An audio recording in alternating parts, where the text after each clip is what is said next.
Hello and welcome to the Nauticast podcast, the one true chapter by chapter podcast going through A Song of Ice and Fire one chapter a week. I'm one of your hosts, Jeff, better known as Brennan B. Fish. And I'm your other host, Emmett, better known as Poor Quentin. And welcome to the 111th episode of the Nauticast titled Turncloak, an analysis of A Clash of Kings THEON 3, in which THEON Greyjoy descends through the first 5 layers of hell, takes a look around, and decides that the 5th layer, well, it just isn't deep enough. He's going for that magical 6th layer. Makes me think of when a bunch of characters in The Simpsons are digging a giant hole and you see them at the bottom and you hear Chief Wickham go, no, dig up, stupid. That's this chapter. This is this chapter indeed. So, as always, this episode is brought to you by our small council, our Hand of the King Wolfman Zach, Grand Maester Tim Bob, Lord Commander of the Kingsguard Mark N., Lord Travis, Master of Ships and Ward of the Waves, Sir Keith J., Master of Whisperers, Lord Philip the Merciful, Master of Laws, Archmaester June, Heal of the Lesser Poxes, Ragged Michael, Ward of the North, Nelson the Hammer, Prince of Dragonscone, Scarlet the Other Red Woman and Mistress of Whisperers, Lord Micah, Ward of the West, the Kraken's Bane, Lord James, the Gem that was promised, the High Bearded Priest, Lord Jake Assistant to the Hand of the King, Lady Zene of Lyrium, Hedrigal, Captain of the Airship Arrogance, His Grace's High Inquisitor, Sir Frank B., Sir Jasper the Cruel, the King's Justice, Lawrence, Prince of Dorne, Kelly, Ward of the East and Mistress of Old Bay of Crabs, Stephen the Steadfast, Master of Hounds, the Blue Winter Rose, Knight of Highgarden, Lady Stephanie, Lord Anamus, Lord Carlos, Lord Andrew the Restless, the Priest of the Drowned God, the King's Cook, Noli Oli, Master of Cannoli, Sir Sorcedelica, Prince Matthew of House Targaryen, Proud Soy Boy of Summerhall, Defender of the 5th Book, and Swing Dancer with Dragons, Sir K.W. Dent, Elsie the Blackwood Guard, and Batman of the Seven Kingdoms, Lord Penchant for Nostalgia, Queer Alex, Rainbow Commander of the Ladies and Gentlethems, Lord Quint Esquire, Master of absolutely positively not serving as a spy for several unnamed high lords and ladies in order to further the secret Blackfire style conspiracy to overthrow the oppressive small council. Haldover, the waiter for T-Wow, A.A. Ron, Dampere, Prophet of the Forsaken, and High Priest of Euron Crozai, Lieutenant Glenn, Lord of H-Town, Veneris of House Colgarian, the first of her name, Princess of Dragonstone, Mistress of Art, the Aurora, Queen of the Pencils, the Eraser, the First Draft, Queen of Monochrome, Devotee, the Great Game of Thrones, Porches of the Realm, Lady Realist of the Seven Kingdoms, Blender of Paints, and Maker of Drawings, Sean Will the Slayer, Lord Adam T., Lady Alexander of Tarth, Sir Christoph Logus, Bloody Scorpion of the Redfield, Defender of the Letter of Kin, and Wolverine of House Corgoyle, Lady Elizabeth, Mistress of Horse, Face, Lesbians, Sir Josh Snow, Bastard Bounty Hunter of the North, Surveyor, Chief of Parties in the Frozen Wastes, Lord Peter, Lady Ashley, Lady Raj, Mistress of Horse, the Dead Shepherd Reborn, Preacher of the Poor Fellows, and Marshall Harrison, Absent, Shipwrecked, and the Jade Sea. Thank you, counselors, very, very much. Thank you, counselors, as always. And our spoiler warning, as we say in all episodes, we'll potentially be talking about all published books. That is the 5 novels, 3 documented novellas, histories, interviews, the Winds of Winter sample chapters, as well as Game of Thrones, a TV show. Anything and everything. Our question this week, the second part of the question we dealt with last week, comes from Kaboth the Unfrozen, Lord of the Bricks and Castle Crimson Light, a High Lord. Why doesn't George just come out with a mini book that covers 2 battles, the battles being the Battle of Ice and the Battle of Fire? Because the problem is only going to get worse as it goes along, and that having a book arc versus the series will be difficult, in my opinion. Or if he is having problems trying to finish up the series in 2 more books, why doesn't he just call Feast and Dance 1 book, and then he has 3 more books to finish up the series? Well, obviously these things are difficult to, answer in any detail because not only because, all these discussions are going on in George's mind, but also because he's probably changing his mind about things fairly frequently. Mm-hmm. This is why Winds is taking so long from what we've been able to gather. It's not just, raw page count or, how many story, plot twists George has finalized in his mind. It's just what order is the story going to be told in? How many pages can he fit in this book? What would be shifted into another book? Can he split it up like he did Feast and Dance, or would that be another nightmare? We know he's been working with these questions. I think, just trying to step back from the other nightmare of this as a creative process and just think about it, in a larger context.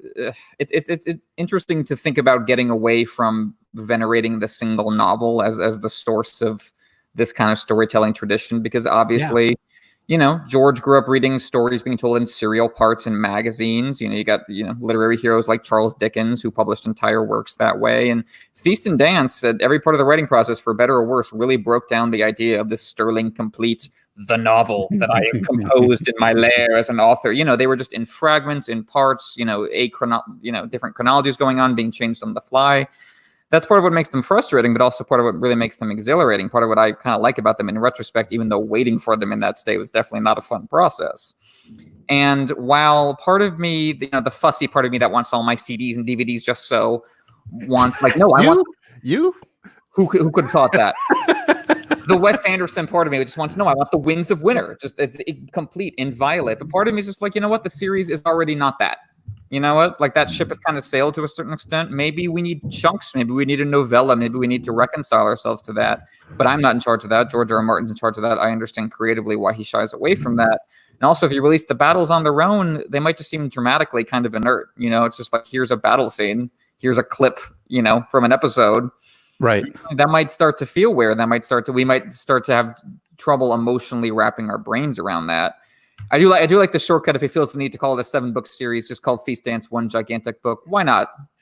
You're in charge of these things. Again, like these terms are so fluid at this point within this particular series because of how Feast and Dance worked, because of like the Winds sample chapters. They may as well be released at this point. Like, aren't they basically inviolate works on their own? Isn't THEON 1? Isn't The Forsaken? We're doing 4 episodes on The Forsaken. Is it a chapter in The Winds of Winter, really? A book that doesn't exist? Or is it The Forsaken? These are great thoughts, man. I never like got you. Like, I could need to like press you on some of these like meta topics on A Song of Ice and Fire, because you're outstanding. That's great work. I think these are fascinating questions. The one that I think we've been talking a lot about is, why not just put the battles in a single book? And I think I understand the desire for that, because it would get something out to the public, which George has kind of done with these sample chapters. Because look, most of the sample chapters deal with the Battle of Ice and mostly the Battle of Fire. I think it's 5 chapters from the Battle of Fire and 1 from the Battle of Ice. So that's a majority of the chapters that George has released so far from the Winds of Winter as samples or as read at convention appearances. At the same time, all of those storylines interconnect and relate to other storylines which wouldn't be featured in such a novella, such as the battles or a Book of Swords. I know our friend Michael, aka Bookshelf Stud, had talked about this idea that the Book of Swords book that George released a couple years ago as an anthology and included the Sons of the Dragon, which is it's my least favorite part of A Song of Ice and Fire. It's really not my favorite part about of George's history. That's okay. George did a little bit better in rewriting in Fire and Blood Volume 1. Anyways, that he could have had like the battle chapters from the Winds of Winter in that book. And I think like there's a couple things to go against it. Again, like Jon's story relates to the Battle of Ice. Barristan, Dany, Victarion, Tyrion, all of these characters relate to the Battle of Fire, and then they have extensive fallouts to various other characters in A Song of Ice and Fire, to include young Grift, to include characters that are in Westeros, if you're talking about the Battle of Fire. The other aspect too, and I think like this is something that people should realize about George R. R. Martin, because George could basically take what he has right now in terms of the Winds of Winter, drop it in front of his publisher's desk and be like, publish this shit, edit it out and publish it. But he hasn't chosen to do that because he believes, and I think rightfully so, that the book that he's going to be publishing at some point, perhaps hopefully before the end of the year, perhaps he'll announce before the end of the year. We'll see. I don't know. I honestly don't know. I've heard things. Anyways, but shit. But I think like that's he could do that, but it wouldn't be to the level of his skill and creativity that he has. And he has always said that he knows he's going to be remembered for A Song of Ice and Fire over top of Wild Cards, over top of Dying of the Light, over top of Fever Dream, which of course we'll talk about a little bit later at the end of this podcast.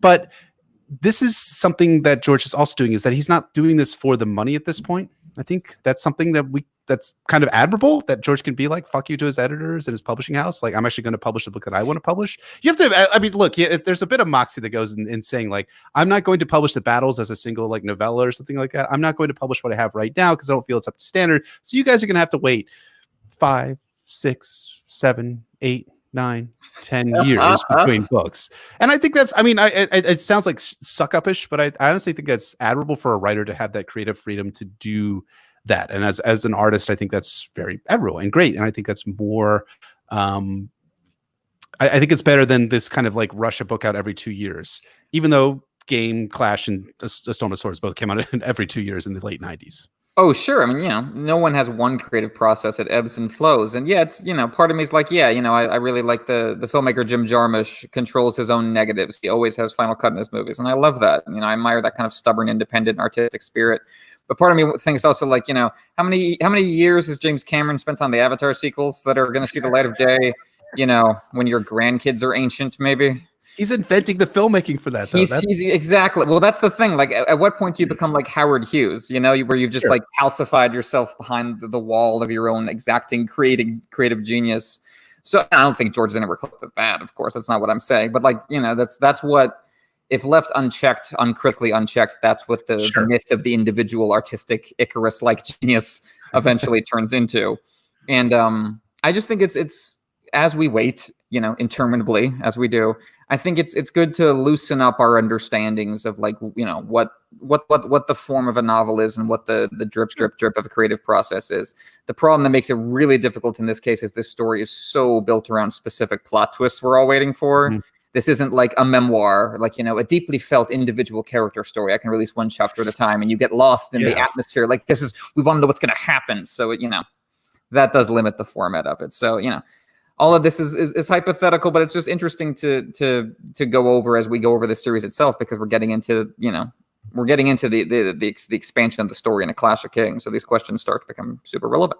Absolutely do. I'll just make one final point, and then we'll just go into the episode itself, which is, I know that friend of the show, Adam Whitehead, aka Wordhead, of the excellent blog, of course, that I'm forgetting, the Wordhead blog.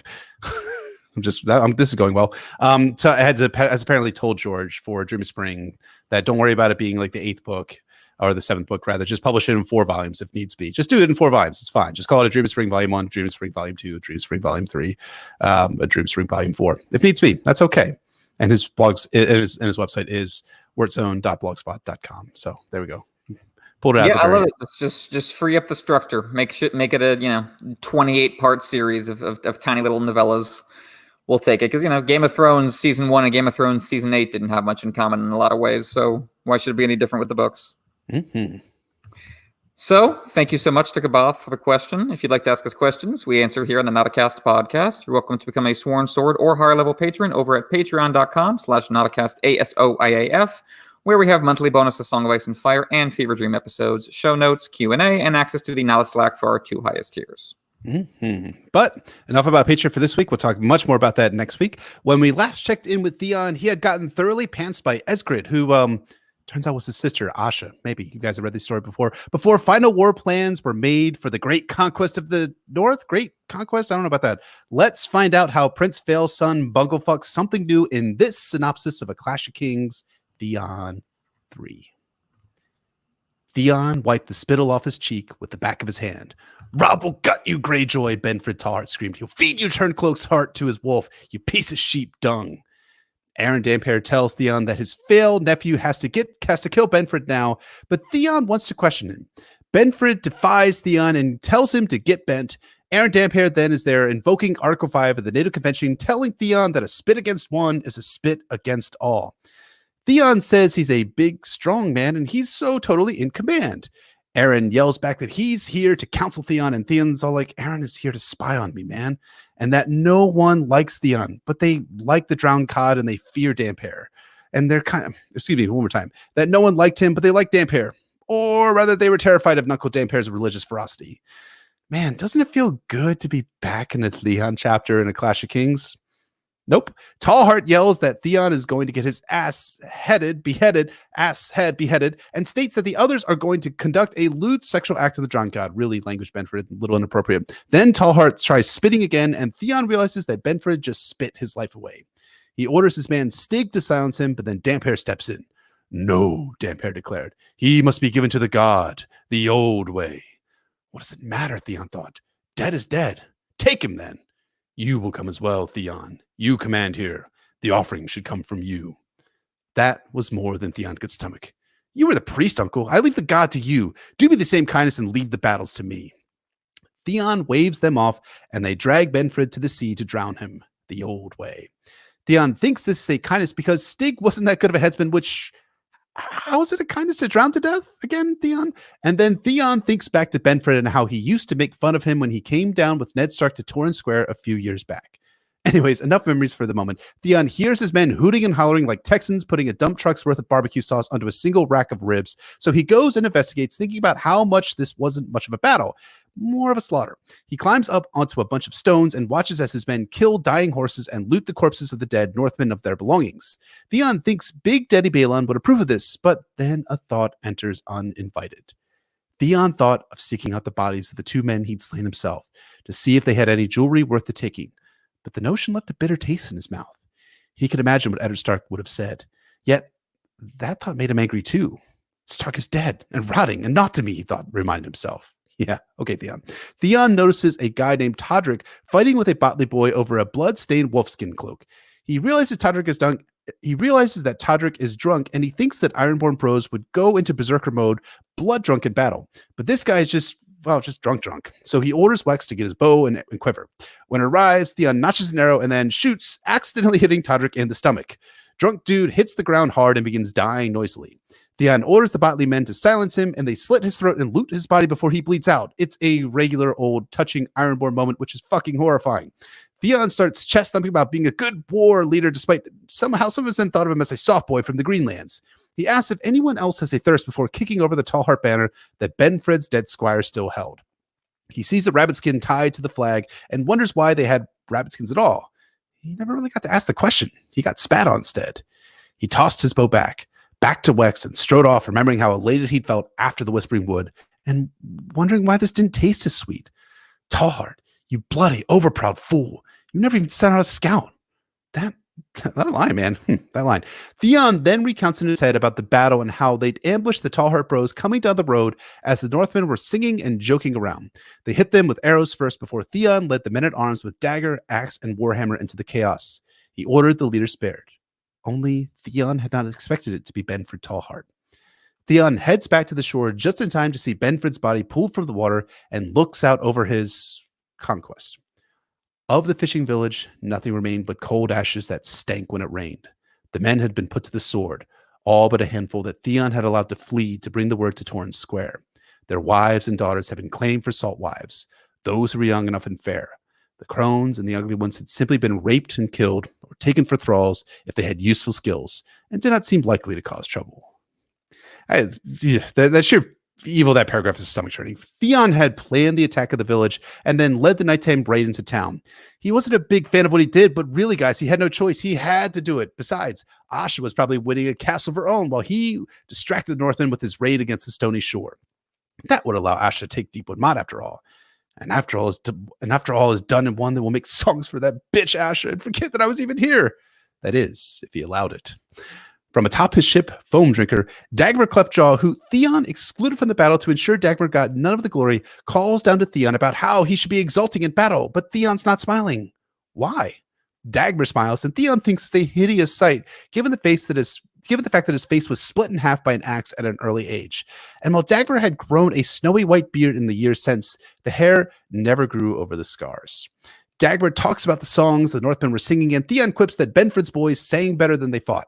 Dagmar asks how many men were lost, and Theon asks if he's talking about our men. If that's the case, just one guy, the one that Theon killed. Some men were born to be killed.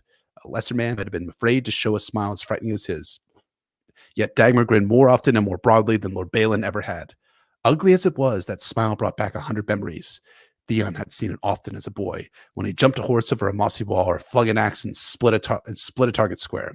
He'd seen it when he blocked a blow from Dagmar's sword, when he put an arrow through a seagull on the wing, when he took the tiller of the hand and guided a longship safely through a snarl of foaming rocks. He gave me more smiles than my father and Eddard Stark together. Even Robb. He ought to have smiled. He ought to have won the smile the day he'd saved Bran from the wildling, but instead he got a scolding, as if I was just some cook who'd burned the stew. Dagmar is like that dad that Theon never had. I mean, that might be the most touching moment in Theon's story to Clash of Kings, and that's saying something. Father figure Dagmar invites Theon onto his boat, and Theon climbs up and is led back to Dagmar's cabin. There, Dagmar offers Theon a drink, and Theon says no. Theon reports that they didn't capture enough horses. They'll have to make do with what they have. Wait, Dagmar says, why do they need horses? They're going to be sailing, right? Well, Theon replies he's got a brand new scheme in mind that will just blow your mind. Theon knows that he can't possibly pull off his plan unless he has Dagmar on his side. So when Dagmar says that Balon only wanted Theon and his crew to raid the stony shore, Theon senses either disappointment or interest in Dagmar's expression. So Theon starts charming Dagmar, calling the Ironborn dude his father's man and extremely skilled at everything he does. The best Ironborn there ever was. Dagmar puts in, that may have been true at one point, but no longer. Andric the Unsmiling, Black Lorne, and Carl the Maid are better now than Dagmar because Dagmar is old. Theon notices that Dagmar's hand is covered in jewels, gold, and dragonstone, all won via the iron price, and he continues by saying that Dagmar is wasted raiding and reaving along the stony shore. He's Balon's best man, after all. Dagmar's grin twisted his lips apart and showed the brown splinters of his teeth. Nor for his trueborn son, he hooted. I know you too well, Theon. I saw you take your first step, helped you bend your first bow. 'Tis not me who feels wasted. By rights, it should have been. I should have my sister's command, Theon admitted, uncomfortably aware of how peevish that sounded. You take this business too hard, boy. It is only that your Lord Father does not know you. With your brothers dead and you taken by wolves, your sister was his solace. He learned to rely on her, and she has never failed him. So Theon then starts bragging about being one of Blackfish's picked scouts and how he did very brave battle shit at the Whispering Wood, and he so totally would have killed the Kingslayer. It was just that Darren Horman came between Theon and Jaime, or else he totally would have done it. Dagmar knows that Theon isn't a coward, which I don't know about that one. And Theon shoots back, asking if Balon knows this too. This causes Dagmar to look just a mite uncomfortable. He tries to soothe Theon, telling him that it's not that Balon doesn't value his son, it's just like, that he doesn't value his son. He was with the Starks too long. Theon counters that he's no Stark. Ned Stark saw to that. He is going to be a very brave, strong Kraken and totally be Balon's heir. But he cannot do that unless he has some brave deed to prove his value. Brave deed, huh? Well, Theon will have plenty of chances. He's a young man. He just needs to follow orders and raid the Stony Shore, right? No, Theon says. They'll give that command to Damphair. They are going elsewhere. And yeah, Balon might have said to raid the Stony Shore, but seriously, fuck that, man. Anyone can do that. Theon needs Dagmar for a task that only Dagmar can do. When Dagmar drinks some more and asks what Theon means, Theon knows he's winning the argument. If my sister could take a castle, so can I. Asha has 4 or 5 times the men we do. Theon allowed himself a sly smile.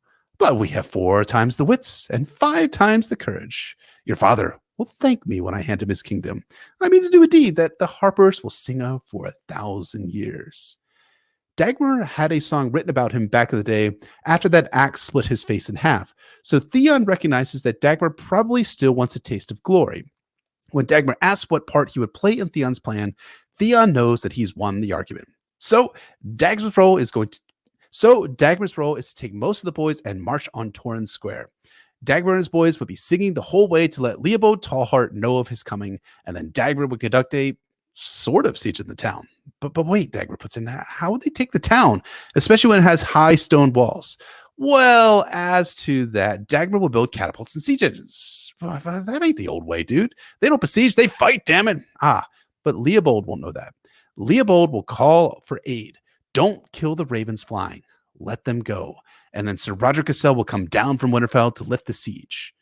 Any force he summons will be larger than mine, Dagmar said. And these old knights are more cunning than you think, Theon, or they would have never have lived to see their first gray hair. You set us a battle we cannot hope to win, Theon. This Torrhen Square will never fall. Theon smiled. It's not Torrhen Square I mean to take. And that is A Clash of Kings, Theon 3. This is, we're talking about this in pre-production, but this is the most forgotten chapter, I feel like, in A Clash of Kings, at least, if not, maybe a Song of Ice and Fire, as it's short and it's kind of sandwiched in published order between the major storylines at Storm's End, King's Landing, River Run, and Harrenhal. But it is not a forgettable chapter, in my opinion. What did you think of this chapter, Emmett? I understand why Theon 3 is among one of the more overlooked and underloved chapters in A Clash of Kings. The show did cut around this one, introducing both Dagmar and the plan to take Winterfell, while Theon is still on Pike. Even purely in terms of the books, it's easy in memory to reduce Theon's story in A Clash of Kings to the 2 chapters spent on Pike and the 3 chapters spent in Winterfell. They loom so large, the twin towers of Theon's life, the 2 poles of identity between which he hopelessly swings like a pendulum, awaiting the punishment that will still and silence his movements. But I'm going to argue here that Theon 3 is essential connective tissue in his story, and not only that, it is a bleak, bracing, and vital reading experience in its own right. A lot of the Livewire nerve endings that make A Song of Ice and Fire what it is are exposed here, in microcosm, in a forgotten part of the world, a forgotten part of the war, and a forgotten part of the story. Well said. And I think George once talked about Robert's rebellion as having many skirmishes and minor battles that occurred away from the main action of the rebellion, but are not depicted. And I think, in my opinion, I think we're getting a sense of what those minor battles and skirmishes may have looked like from that glorious rebellion led by Robert Baratheon. Instead of those battles, though, those major battles at the Trident or at the Stony Sept, there's just slaughter and terror and horror there. And there are no Robert Baratheons, Ned Starks, Rhaegar Targaryens, or Jon Conningtons fighting titanic sea change battles which decide the course of Westerosi history. There's only Theon and the sickening war crimes he commits in a forgotten fishing village, which then leads to the slaughter of Benford Tallheart's men. But this chapter also serves as a microcosm, we're going to use that word a lot in this podcast episode, for the type of character Theon is trying to be. We're getting the continued tale of Theon's identity crisis as it evolves. He's trying to put aside his soft boy from the Greenlands, ward of Ned Stark image, and desperately play acting as a Greyjoy, and all to earn his father's respect, admiration, love. I mean, what depths will Theon descend to gain a father's love, to gain an identity? We're getting a taste of it here in this chapter in A Clash of Kings Theon 3. We certainly are. It builds on those tensions established so well in Pike, but it does so in a very specifically structured way. The structure of Theon 3 is absolutely crucial to its success. Theon 3 is a great example of George starting a chapter in medias res, skipping ahead of the plot to the most emotionally/thematically appropriate starting point. You could easily imagine this chapter starting with the raid on the village, or the ambush on Benford Tallhart and his wild hares, or even after Benford's death. But just as Quentin's first chapter has to start with adventure stank to communicate the shape and scope of his story, this chapter has to start with Benford spitting in Theon's face and screaming at him that he's a Turncloak. Everything flows from this. George will spend the rest of this chapter filling in the context, showing us how Theon got here and where he goes next because of it. Benford screaming and spitting in Theon's face is the primal scene of Theon 3. The unshakable image that defines Theon's position in both personal and political terms. We are meant to flinch as readers. It's as if our faces have just been spat in. It's a jolting, uncomfortable way to begin the chapter, forcing us into the position of detectives trying to understand why and how this has happened. Before we get to Theon's crimes, before we get into what he's done and what he's about to do, we start with the reaction. We start with the fallout, the shadow on a wall. We start with the creation of the identity that will dog Theon the rest of the book and claim him whole by the time we meet him again in A Dance with Dragons. Theon Turncloak, traitor to the Starks. He is a pariah to the people among whom he was raised, despised by and alienated from the only community he has known since he was 9 years old. Long before he is transformed into Reek by Ramsay, he is someone you curse and spit at when you see in the street. He is no one, an other in every sense of the word. George uses the POV structure to ground you in the shock of that feeling, utter rejection, before letting you know how much Theon really deserves it. Why is that? Why structure it that way? I don't think it's to absolve Theon of his sins in our eyes. Rather, George is trying to put the readers through the empathy ringer, forcing us into the queasy position of a man barely recognizing the consequences of his own actions. Theon is now looking at the North from the position of a true outsider, rather than someone caught in between. He has been kicked out. Robb, more of a brother to him than his blood brothers, is now someone who, according to Benford, will come home to kill him. Moreover, Benford is taunting Theon in general, calling him a coward and less than a man, pricking that masculine identity to which Theon clings so desperately in A Clash of Kings. Asha challenged that identity. Balin challenged that identity. And now Benford is challenging that identity, but from a different cultural perspective. Balin and Asha, as Dagmar will say again reluctantly later in the chapter, consider Theon to be a Stark, in all but name.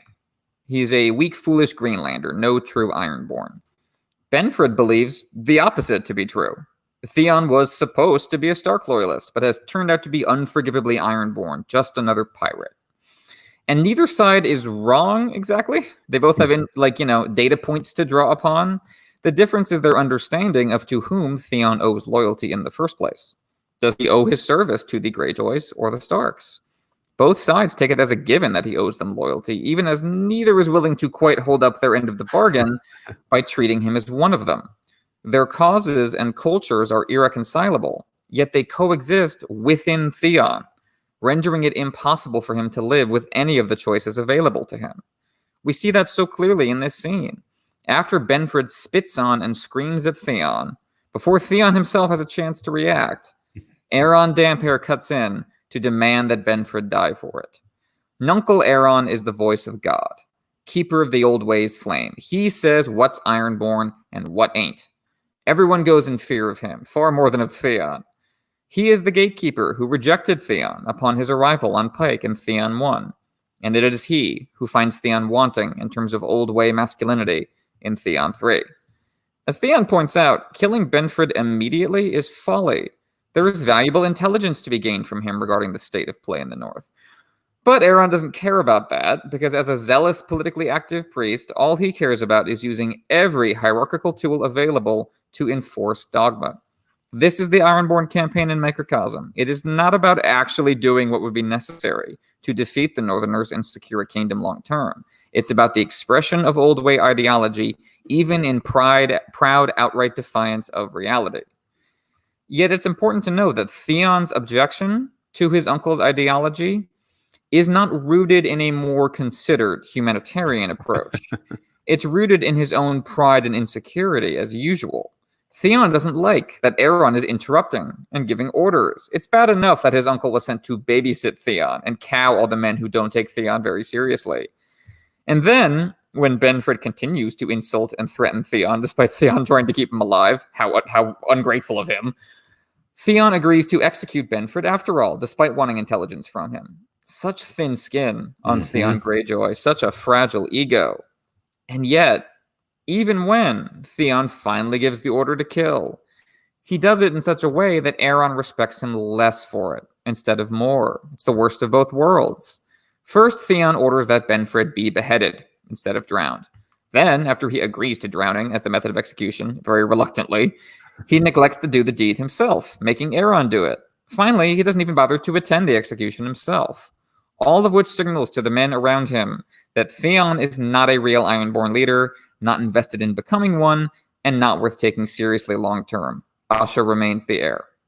The last we see in this book of Aeron Damphair, cultural gatekeeper of the old way, he is giving Theon a reproachful look.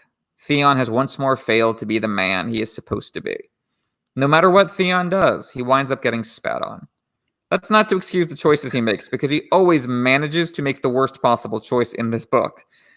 But the game was rigged against him from the start. Even if he made the best choices, he still wouldn't have amounted to much. I think those are all wonderful points. I think you're exactly right about why Theon is in this in-between place. And I think we see it in the form of these two executions that Theon is considering when it comes to Benford Tallheart. I mean, the way that Theon orders Benford disposed of, it also speaks to his kind of, like I said, Theon in the middle, kind of in limbo mentality where he's not quite Stark and not quite Greyjoy. He orders Benford's head off, but unlike Ned Stark, no sir, he's no Ned Stark. He's past the sentence, but he ain't going to swing the sword or the axe in this case. He's almost like Robert in that sense, in that he has a headspin for that sort of business. He's not going to get his hands dirty in some sort of thing that isn't a glorious swing of the sword or axe in battle. Executions are for lesser men than Theon of House Greyjoy. But then when Aeron all but countermands Theon's order, because I mean, read the subtext here. Aeron is basically saying, you're going to have, this is not the way you're going to do this. You're actually going to do this way. Theon, he's going to demand that Theon drown Benford, and Theon balks. And like you're saying, he balks not because he's trying to do the humanitarian thing and executing this guy humanely and justly, but because of his pride. But then Aeron proves relentless, telling Theon to drown Benford himself as part of the old way. And Theon's like, fuck it, you do it, Damphair. I'm not going to do this job. This is a job for people that are not Theon of House Greyjoy. So Theon is allowing the old way to occur, but he's still not going to go all the way through with the act. This is a pretty queasy moment considering the execution of Benford Tallheart. And yeah, we do shirk away at Theon, but George is using this scene in terms of communicating the type of character that Theon is, as he's between two worlds in limbo.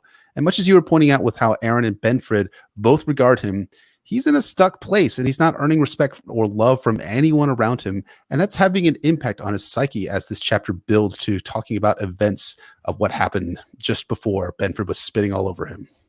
Exactly right. His psychological issues are nestled within the larger big picture, and they're having a calamitous effect on each other.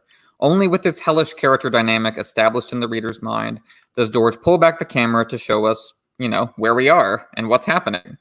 Theon is carrying out his part in the plan laid out by Big Daddy Balin back on Pike and Theon 2. Raid the Stony Shore, try to lure out the local lords.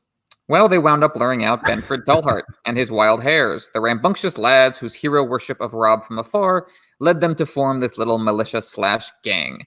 Compare this setting and these characters to the grand backdrops of the other POVs right now, as you were saying. We've spent our last few episodes in King's Landing, Storm's End, Winterfell. From here, we'll go on to Harrenhal, Riverrun, Karth. We're dealing with the movers and shakers of Westeros and beyond, kings and hands and wizards. And now we're in a nameless village along the Stony Shore, among the remains of people who were just trying to maintain a modest livelihood, watching the execution of a man guilty of nothing more dramatic than immaturity. The deflation is palpable and deliberate.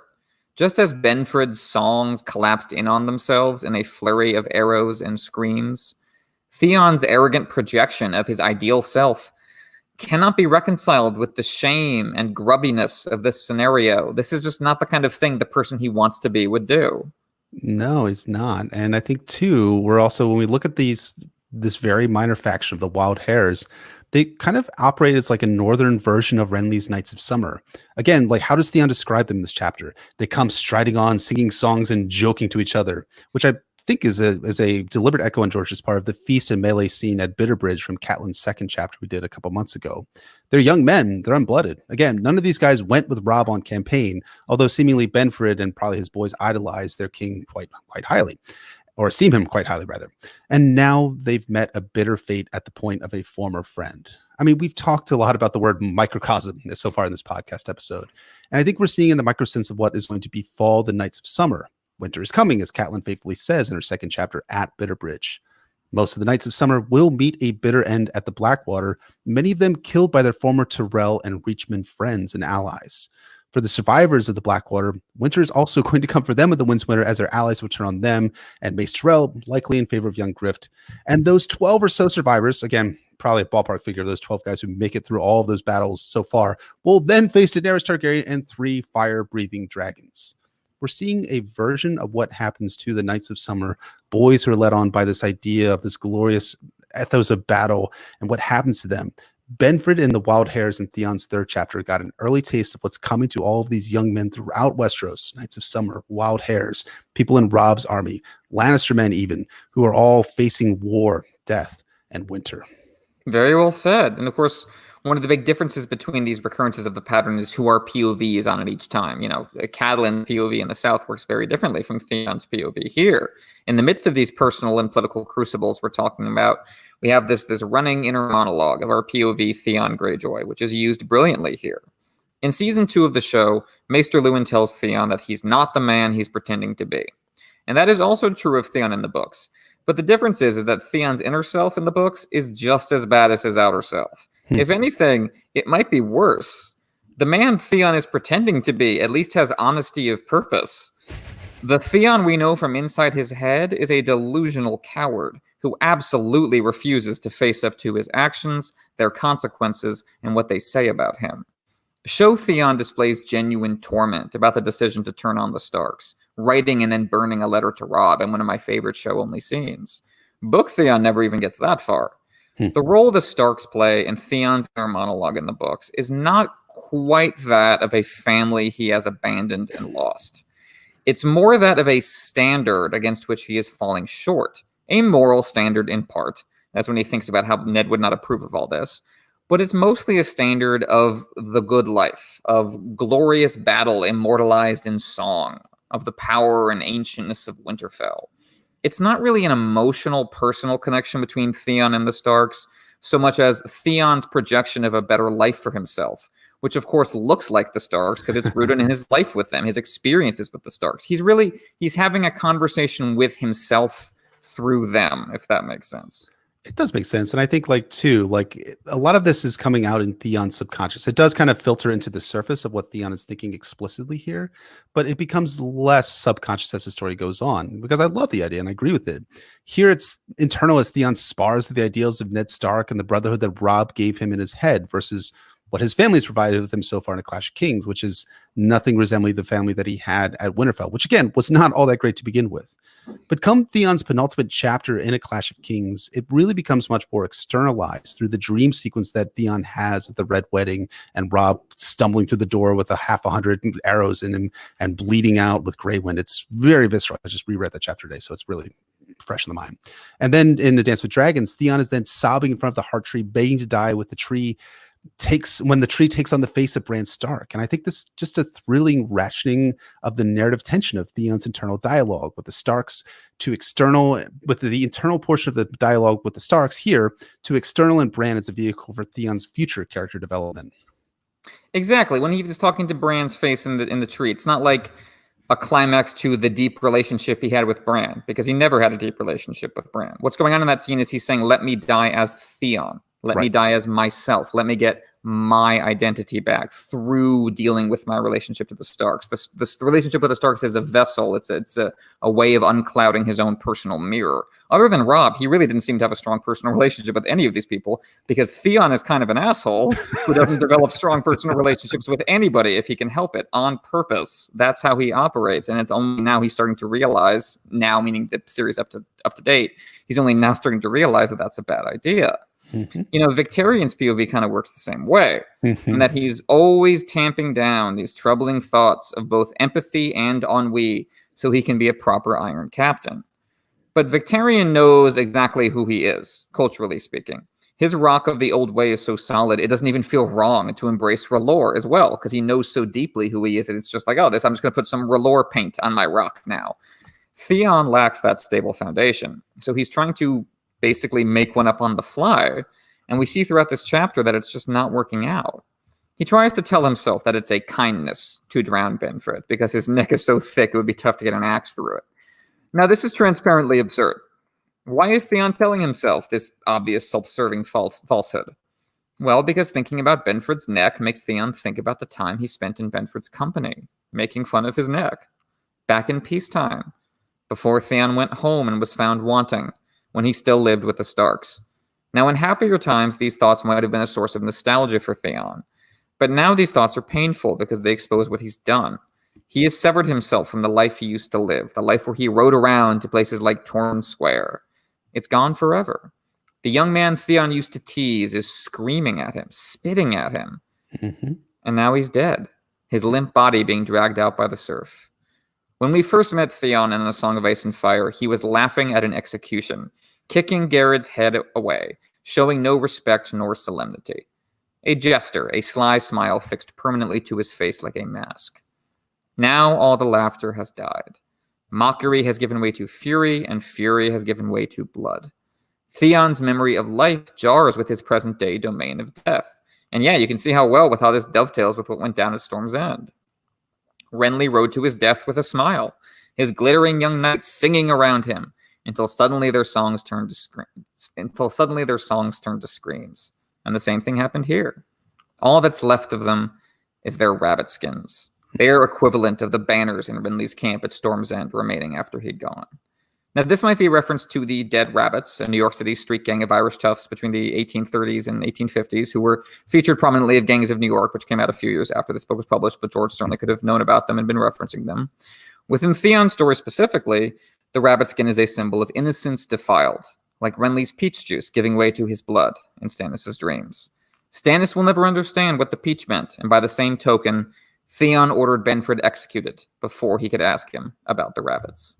I love that, man. I love all the stuff you're putting together about the banners.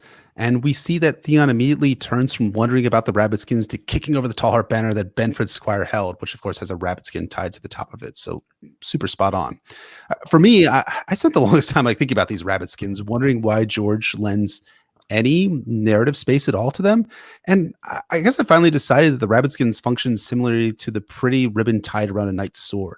The rabbit skins work as the northern version of this, giving a sense of chivalry and nobility to deadly purpose. Or to paraphrase Sandor Clegane from A Storm of Swords, maybe the lance is prettier with the rabbit skins hanging off it, but it will kill you just as dead. But to kind of interpolate this metaphor a little bit further, the rabbit skin lances are double-edged, as Benford and his wild hares find here.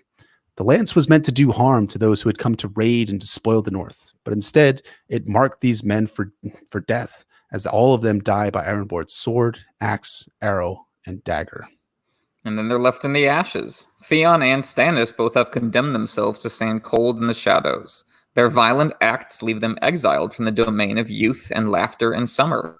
They stare at peaches and rabbits, signs and signifiers of song and story, and they can't even comprehend what they're looking at anymore. They're too far gone to smell the roses, as George put it regarding Stannis. Theon belongs to death now and cannot relate to Benford's naive optimism. It's as if he's ordering the execution of his own younger self, erasing him in favor of a Reaver's life, just as Ramsay will erase the Reaver in favor of Reek. Again, this is not first and foremost a moral distinction that I'm drawing here. Theon was always an asshole and never interested in becoming anything other than an asshole. The change is one of self-perception, a transformation that only stands out because Theon is a POV and George is so good at writing his thoughts. Theon used to be able to tell himself he wasn't an asshole because he was having such a good time and getting along with almost everyone around him. You know, the best time of Theon's life, the standard he keeps returning to, is the Whispering Wood. But such a battle. He never stops talking about it. At the Battle of the Whispering Wood, Theon Greyjoy felt like a figure out of the stories and songs. He had transcended this mortal veil. He walked on air. He spoke to the gods and heard them speak back. He achieved immortality. More than anything, he wants to get that back. He wants to live inside that bubble for the rest of his days. But you can't live inside the stories and songs, and A Song of Ice and Fire makes clear again and again how much damage can be done if you try. Theon can't understand why this doesn't feel like the Whispering Wood. Why has his elation turned to ennui, summer to winter, joy turning to ashes in his mouth? After all, this scenario has certain elements in common with that earlier battle in Book 1. Benford, like Jaime before him, was lured into a slaughter. Like Jaime before him, Benford was an overproud fool who failed to scout the situation properly. And Theon, like Robb in the Whispering Wood, took expert advantage of the situation with archers and then a charge to finish them off, taking the enemy leader captive and losing none of his own men in the battle. So why then did the Battle of Whispering Wood feel like transcendent glory, and this battle on the stony shore feels like massacring, quote, sheep fleeced in steel? Because during the Whispering Wood, Theon rode side by side with Robb Stark, the brother whose company he enjoyed more than his blood brothers, but who was also himself in the process of becoming a figure of legend, the young wolf. Theon was there by his side when that legend was forged, and he had none of Catelyn's worries and fears to cloud his thrill at being at ground zero for the next great story. Moreover, they were riding against Jaime Lannister, as we know him in the story so far, a sneering villain you love to hate. As Theon says in this chapter, they came this close to crossing swords. Heroic, thrilling, memorable. But this? He went into battle alongside men he does not like and who do not like him, even though they're supposed to be his people, unlike the Northerners. And they went into battle against a foe that offers no glory for Theon and only makes him think of the way things used to be and will never be again. It leaves a bad taste in his mouth. The Whispering Wood for Theon is where he became who he always wanted to be. In this chapter, he's trying to be who he's supposed to want to be, and it's empty. Of course, this distinction between inner and outer self only matters for a psychological profile of his character as a POV. In terms of evaluating his actions, you are what you pretend to be. You always become the mask. Well said. I mean, there's this fascinating absurdity as Theon starts to remember the battle where he thinks, Tallheart, you bloody, overproud fool, you never even sent out a scout. I mean, on one hand, Theon is obliquely referring to his role as one of Brendan Blackfish's pick scouts. Again, he references several times in this chapter, showing us that Theon is wise in the ways of war that Benford wasn't. But consider that Theon has taken the training and experience he's received fighting on behalf of Robb Stark in order to kill Robb Stark's Northmen. So on the other hand, Theon is feeling, I think, a subconscious guilt over what he's doing here in the North. He externalizes that guilt by making it about Benford not being a great warrior, not being much of a challenge, him and his wild hairs. Theon might be partially thinking that he wanted a good fight like he had at the Whispering Wood and won an opponent like Jaime Lannister he was just so close to actually crossing swords with. Instead, Theon got Benford Tallheart and the wild hairs, a poor substitute for Jaime Lannister and his crack squadron of Lannister cavalry in the Riverlands. These are Northmen, not Westermen. Northmen who Theon once shared meals with, spent time with, and mocked back in the day. But Theon has to kill him and his men. He has no choice. These are Northmen who are his allies, and that fills him with a guilt, and that type of guilt is going to stay with him throughout the narrative in A Clash of Kings and spill on over into A Dance with Dragons, as everyone looks at him as being one of the worst people in A Song of Ice and Fire that they've ever encountered. People who, as far and wide as Ramsay Snow and Roose Bolton, to the Karstarks, to the Starks themselves, to all of the guys who want Theon to be executed by Stannis Baratheon at the Crofters' village. That stays with him. His actions here and this unknown village in the middle of nowhere, Westeros, they stick with him, and it builds a reputation for him that takes him on toward the end of the narrative, or at least to the end of the narrative so far in Theon's sample chapter from The Winds of Winter. All because he picked the Ironborn over the Northmen at the end of the day. And look at Theon's fellow Ironborn raiders, a pack of thieves, rapists, and mass murderers with no loyalty to each other, let alone anyone else. It's difficult to overstate the obscene awfulness of their actions here. They've wiped out an entire village, none of the residents of which had committed any crime against anyone on the Iron Islands. Those they haven't brutalized and killed, they've brutalized and enslaved, pulling them back to the Iron Islands to do all the work while the Reavers keep reaving. Imagine all the moments in time that made up this village. Imagine weddings, imagine funerals, imagine celebrations of birth, of a good catch, of recovery from an illness. Imagine a drunk sing-along. Imagine shy smiles around a campfire. All of it's gone. Not only the people, but the place. All that's left is cold ashes that stink when it rains. Terror has passed over this land and left only annihilation. Yet Theon's men are not content with having inflicted this gauntlet of suffering on the living. Their inhumanity extends to the dead, and beyond that to each other. The rough noises of victory are what Theon calls them, the spectacle of Ironborn raiders harvesting prizes from the dead. This, Theon thinks, is what paying the iron price amounts to. Robbing corpses. These men who think themselves badasses, pinnacles of creation next to whom all others are subhumans, wiped out a bunch of teenagers and are now stealing from them. This is the practice Balon thinks makes him so much better than Ned Stark and Robert Baratheon and his own son. This is the foundation of his political economy, the reason he and his men can survive on Reaving. It is also the foundation of his cultural identity, the worldview known as the Old Way. George is ripping it to shreds in this chapter, exposing it as the self-justifying lies of shiftless bullies who lack the empathy and imagination to live any other way. And Theon is just smart enough to realize that this makes them lesser men, not better men. He is just empathetic enough to be heartsick watching this display. He is able to see through it just enough to realize that these are not godlike heroes drunk on battle. They are everyday assholes drunk on booze, nothing more. But just as his uncle Victarion always immediately clamps down on the better angels of his nature in favor of knuckling under to the old way, Theon cannot bring himself to take the next step and implicate himself in these horrors. He tells himself that while he dislikes the taste of all this, he has no choice. He thinks that the horses deserved better without a thought for the men, and he only cares about the horses because he needs them for his wacky scheme. And when Theon imagines how horrified Ned Stark would be by all this, he quickly tells himself how silly he's being for thinking of Ned Stark in the first place.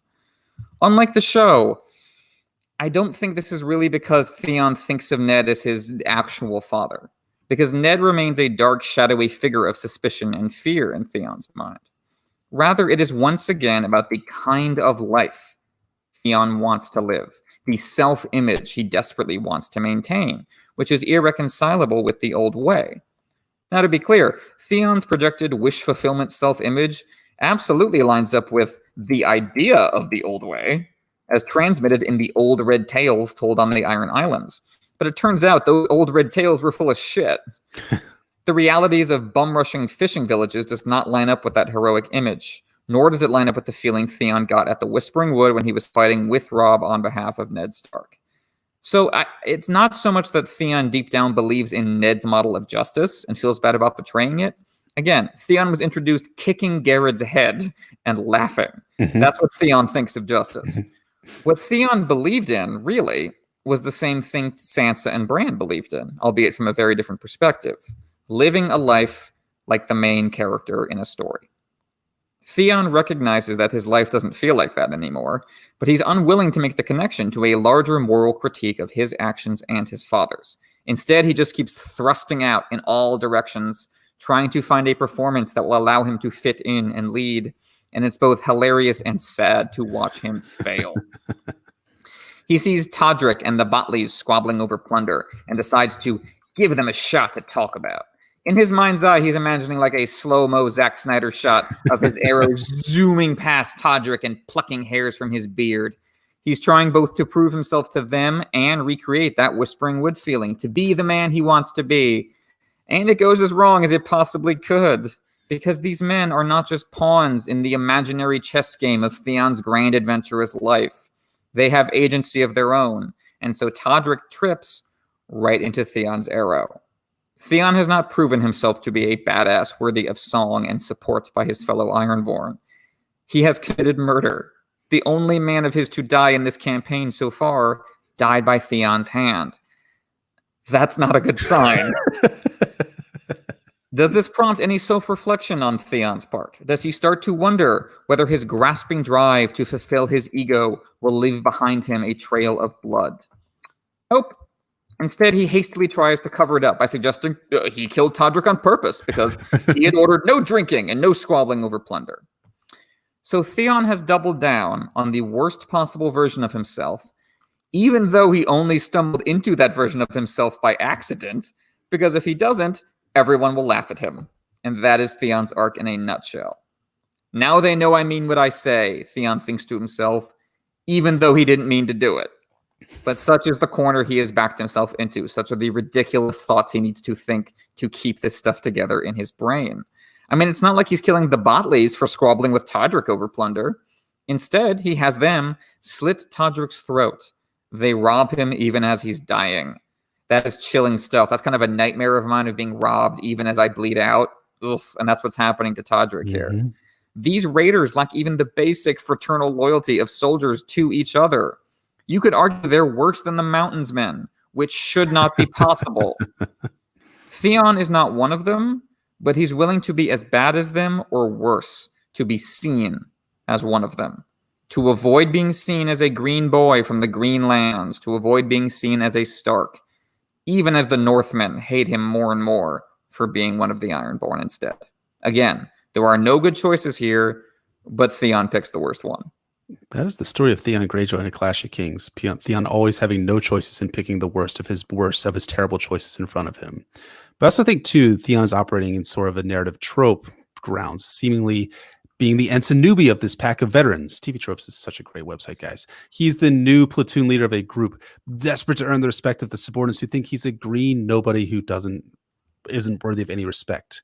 And I was thinking of this scene in this chapter as George being inspired by Oliver Stone's 1986 movie, Platoon, and Theon playing the part of Lieutenant Wolfe, desperate to earn the respect of his men, but being unable to do it because he just has a inability to kind of ingratiate himself in the community of the soldiers around him.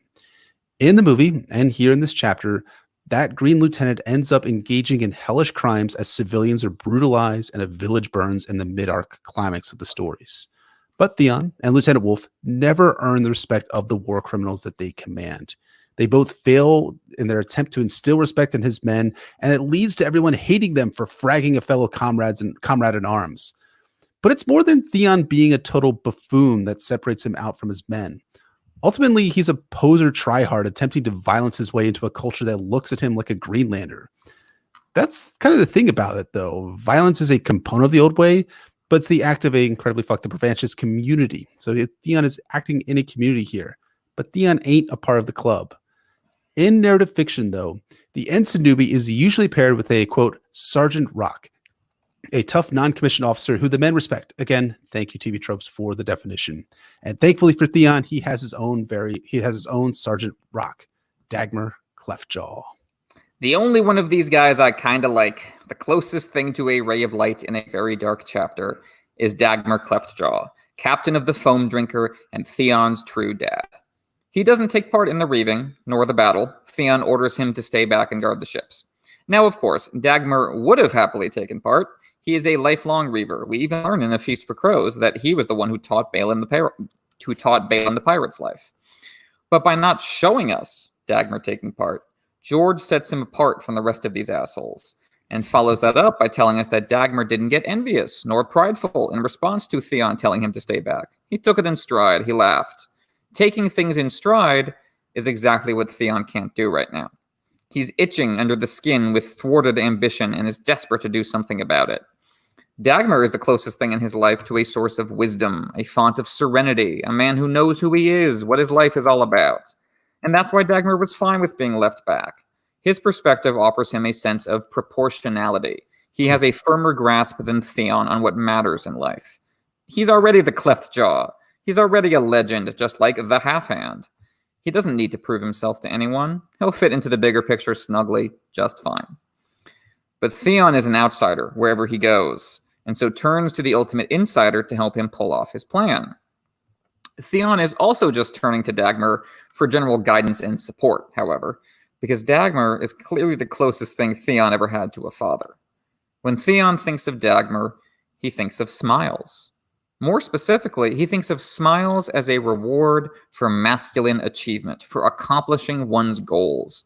Dagmar smiled whenever Theon proved himself. So Theon associated the feeling of proving himself with Dagmar's love. Not just acceptance, but love, family warmth. So Theon calls him Uncle, despite him not being a Greyjoy. It's similar to the relationship between Asha and her own found father, Roderick the Reader, when he's warning her about the other Greyjoys. You have 3 uncles. 4. 3 Kraken uncles. I do not count. You do with me. Theon and Asha had to find love elsewhere because they got none from their father, because there is no love within House Greyjoy these days. It's not just a Euron problem, it's all of them. Moreover, as Theon thinks to himself, he never got that smile from the Starks. There is a parallel to that hole inside Stannis where Robert's love should be. Theon wants respect, fame, adulation. Yet all his attempts to achieve these things turn to ash, and the body count piles up. What he fails to understand is that only Dagmar gave him love, and that love is worth far more than badassery. Yeah, I mean, the enduring quality of A Song of Ice and Fire is how you are, is who you are by where you're standing. Robb Stark is a noble warrior fighting for the independence of the North, a loving brother to his fellow Northmen. But to the Lannisters, he's a beastling who can turn into a wolf and savage his enemies, as we saw at the Battle of the Ox Cross.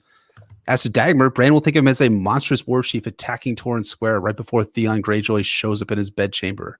But for Theon, though, Dagmar is a father figure, as you were saying, giving him his first bow, giving him the smiles that Balin Greyjoy never gave him.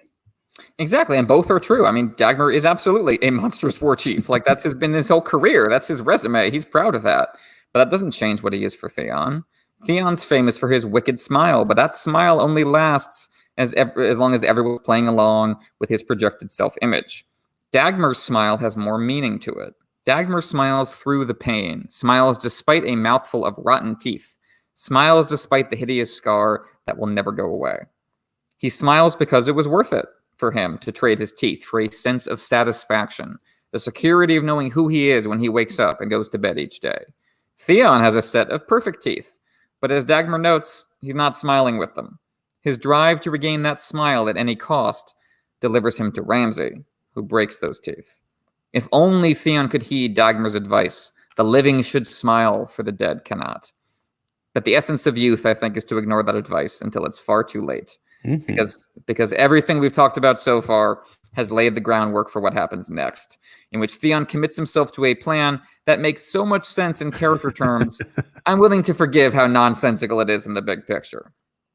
Theon's ultimate takeaway from all the blood he has spilled along the stony shore is not that he should stop doing that, or that the old way is unworthy. Instead, his takeaway is that his actions here will not propel him into legend, into the immortality of song and story he briefly tasted at the Whispering Wood. That's why Theon has lost his signature smile, not because he's committing evil atrocities, but because those evil atrocities aren't spectacular enough for him. They're grubby. You can't sing about them. Yeah, I agree. I think that's what he's outwardly thinking and emoting here. And I do think there is an element of the subconscious which has him feeling guilty over what he's doing, given all his asides about feeling sick over what he's witnessing his fellow Ironborn doing and what he had to do. It's also this supreme feeling of inadequacy he feels over how his dad regards him. Remember this line from this chapter? "Why do you tell me about your deeds in battle?" Dagmar asked him. "It was me who put your first sword in your hand. I know you were no craven. Does my father? Theon asks.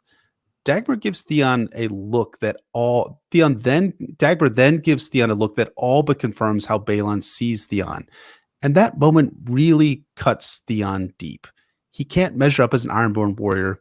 He also can't measure up as Balon Greyjoy's son. Worst of all, his sister has the love of the Ironborn and Balon that Theon can never, ever have. And just as in his last chapter, Theon decides that all of this is Asha's fault. Not his fault, not their father's fault, not the old way's fault. Nope, it's all Asha's fault. She is effortlessly leading the life he wants to live. A war hero taking a castle and earning their father's love. The ultimate Ironborn hero of the old red tales. And she's doing that despite being a woman, which makes Theon feel even less like a man. His identity is rooted in his dick, and she's beaten him without one. Dagmar tells him that the way to deal with this is to keep his head down, follow orders, and prove himself gradually over time, as Asha did. Let your actions speak for you. Again, Dagmar is the closest thing to a source of wisdom in Theon's chapters. This is the best advice Theon gets, but of course he doesn't follow it. And he has both sympathetic and unsympathetic reasons for refusing Dagmar's advice. Sympathetic, as I said, he's caught in between no matter what he does. When Theon insists that he's had battle experience, that the Starks used him properly as an asset, he's right, but he's still missing the point on a cultural level. Theon's exploits in the war so far won't impress his fellow Ironborn, because Theon's war stories all involve him fighting alongside Ned Stark's son. So while all these stories make him sound like a sexy badass on the mainland, they only remind the Ironborn that Theon is like a brother to the son of the man who helped break Pike and end Balon's first rebellion. Even as Theon tries to live up to the old way image, even as he strives to be an insider, he remains an outsider. Dagmar says that Asha has never failed Balon. Theon says that he's never failed Balon either. And that's heartbreaking because it's true, but it doesn't help. Theon never had the chance to fail Balon or to make him proud. He's not a failure. He's something far worse, a stranger. And there's nothing he can do about it. Dagmar knows and loves Theon, but that's not enough for Theon, because he wants approbation on a public, political level. Love is not enough, if only it was. And so Theon comes up with his plan to exceed his orders and take Winterfell. And this is where he veers right back into unsympathetic territory for me. Right away, George shows us that Theon's crazy scheme is not rooted in logistical realities, but the projected ideal of glory from the stories and songs. We did not capture enough horses. A few, but, well, I'll make do with what I have, I suppose. Fewer men means more glory. And then he thinks to himself, he says about Asha, we have 4 times the wits and 5 times the courage. Okay, so Theon doesn't have enough horses or men to carry out his plan. His response is not, well, guess I can't do the plan then, but awesome, larger slices of glory all around. Even a first-time reader can smell disaster on the wind here. And Dagmar doesn't response point out that, Asha has more men than we do. This is not logistically the best plan, but mostly Dagmar's response is cultural. It's about how it breaks not with reality, but with the old way. We don't ride horses. We don't fight like this. We don't do this. Have you forgotten? Well, yeah, Theon rides horses, because as we see throughout this chapter, Theon doesn't give a damn about the old way. He just wants it to seem like he does. So even before Theon's plan starts to go horribly wrong with Bran and Rickon escaping, we already know it's not going to win him the acceptance he craves. And that only becomes more clear as his conversation with Dagmar continues. Theon is talking about siegecraft, pitched battles against cavalry, all sorts of things that are not in the old way wheelhouse. Dagmar tells him, this is not how we fight. This is not who we are. Yet that raises the question of how this Ironborn invasion of the North was ever going to work at all, if they can't take castles in the interior. So while Theon's plan is bad, it's at least an attempt to seize the heart of the North, which Balon doesn't even bother to do. I mean, again and again, as we're going through these Theon chapters, we have to return to the topic of how short-sighted Balon Greyjoy's invasion of the North was. The entire plan hinged on Theon harassing the Stony Shore to bait the Northermen into not recognizing that the aims of the Ironborn were to take Moat Cailin and Deepwood Motte. So now that those castles are taken, then what, Balon? Remember, like back in Theon's second chapter, how Balon's only thought about Winterfell is that it would hold out for a year against the Ironborn after they achieved all these glorious victories? Why? Why would they actually? Why is this going to happen this exact way that Balon is anticipating it to happen? Give Theon credit for this. He takes the initiative to try and stab the North through the heart, where Balon's plan was incredibly dumb and extraordinarily unlikely to succeed in the long term. Now, immediately withdraw the credit that I just gave to Theon's plan to take Winterfell, because as Ash is going to point out to Theon in his 5th chapter, she says, quote, "Your prize will be the doom of you. Krakens rise from the sea, Theon. Or did you forget that during your years among the wolves? Our strength is in our longships. My wooden pisspot sits close enough to the sea for supplies and fresh men to reach me whenever they are needful. But Winterfell is hundreds of leagues inland, ringed by woods, hills, and hostile holdfasts and castles." Lovely sense on George's part. So Theon is then cut off from his line of supply in incredibly hostile territory. And then there's the martyrdom aspect too. As Ash is going to point out, murdering, quote, Bran and, quote, Rickon means that every non-Ironborn man is their eternal enemy. He'll make martyrs of these boys. But he's also making a martyr of Winterfell itself, the heart of the North. There's power in the symbol of Winterfell, home of the Starks, harvest feasts, green gardens in the winter town to shepherd people and hold people safe in the worst that weather can offer the Westeros. Winterfell has a near, if not total, religious symbolic importance to the Northmen. So violently seizing Winterfell makes the castle a rallying cry for the Northmen who want to right the desecration that Theon, the foreign invader, has brought to the North. And, that's also something we see in A Dance with Dragons, where all of the mountain clansmen are riding for Winterfell because it's been despoiled by the people who committed the atrocities at the Red Wedding. They're willing to march through the middle of a blizzard in order to retake this castle and avenge the wrongs that have been done to the heart of the North in Winterfell. But the other thing about it, too, is that maybe it's not so much that Theon is an actual foreign invader in this chapter. Do you think that's fair? Yeah, that's the kind of the problem that Theon keeps running up against. The only reason the Theon's plan to take Winterfell has a prayer of working is that he knows Sir Roderick and Leopold Tallheart well enough to predict their actions. And why does he know them so well? Because he spent years in the North. So every move Theon makes to try and establish an Ironborn identity winds up exposing the Northern identity underneath.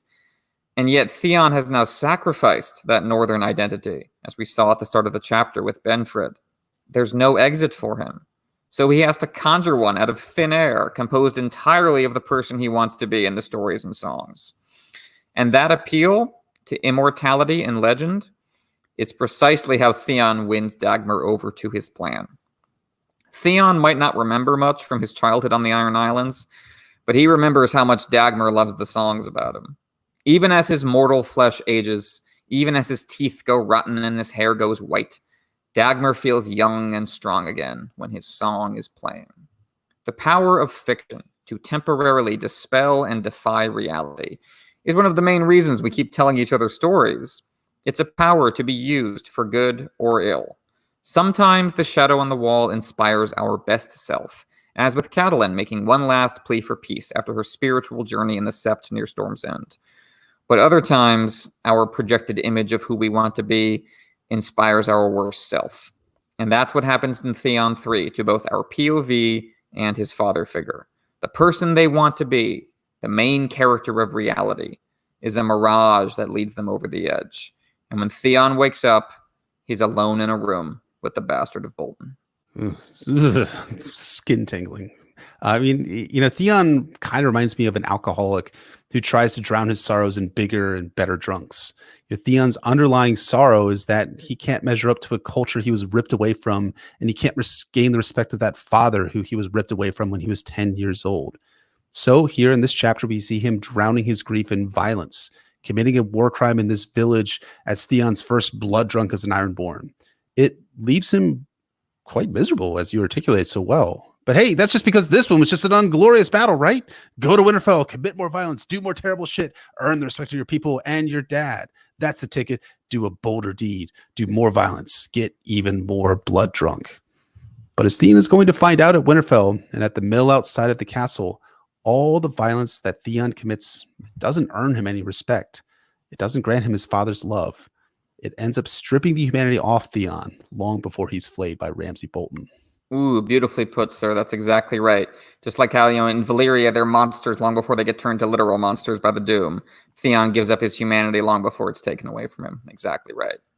So, to shift into foreshadowing and groundwork for this episode, Theon thinks to himself, as we said, that Benford was lucky to escape the axe, because it might have taken a few tries to behead him, which is exactly what happens when Theon executes Farlan at Winterfell, a couple chapters of his from now. And that's a great structural gambit in Theon's arc, is all these things he doesn't want to take part in, that he thinks are distasteful or awful, that are happening just out of the periphery of his eyes. He has to take part in them directly as the story goes on.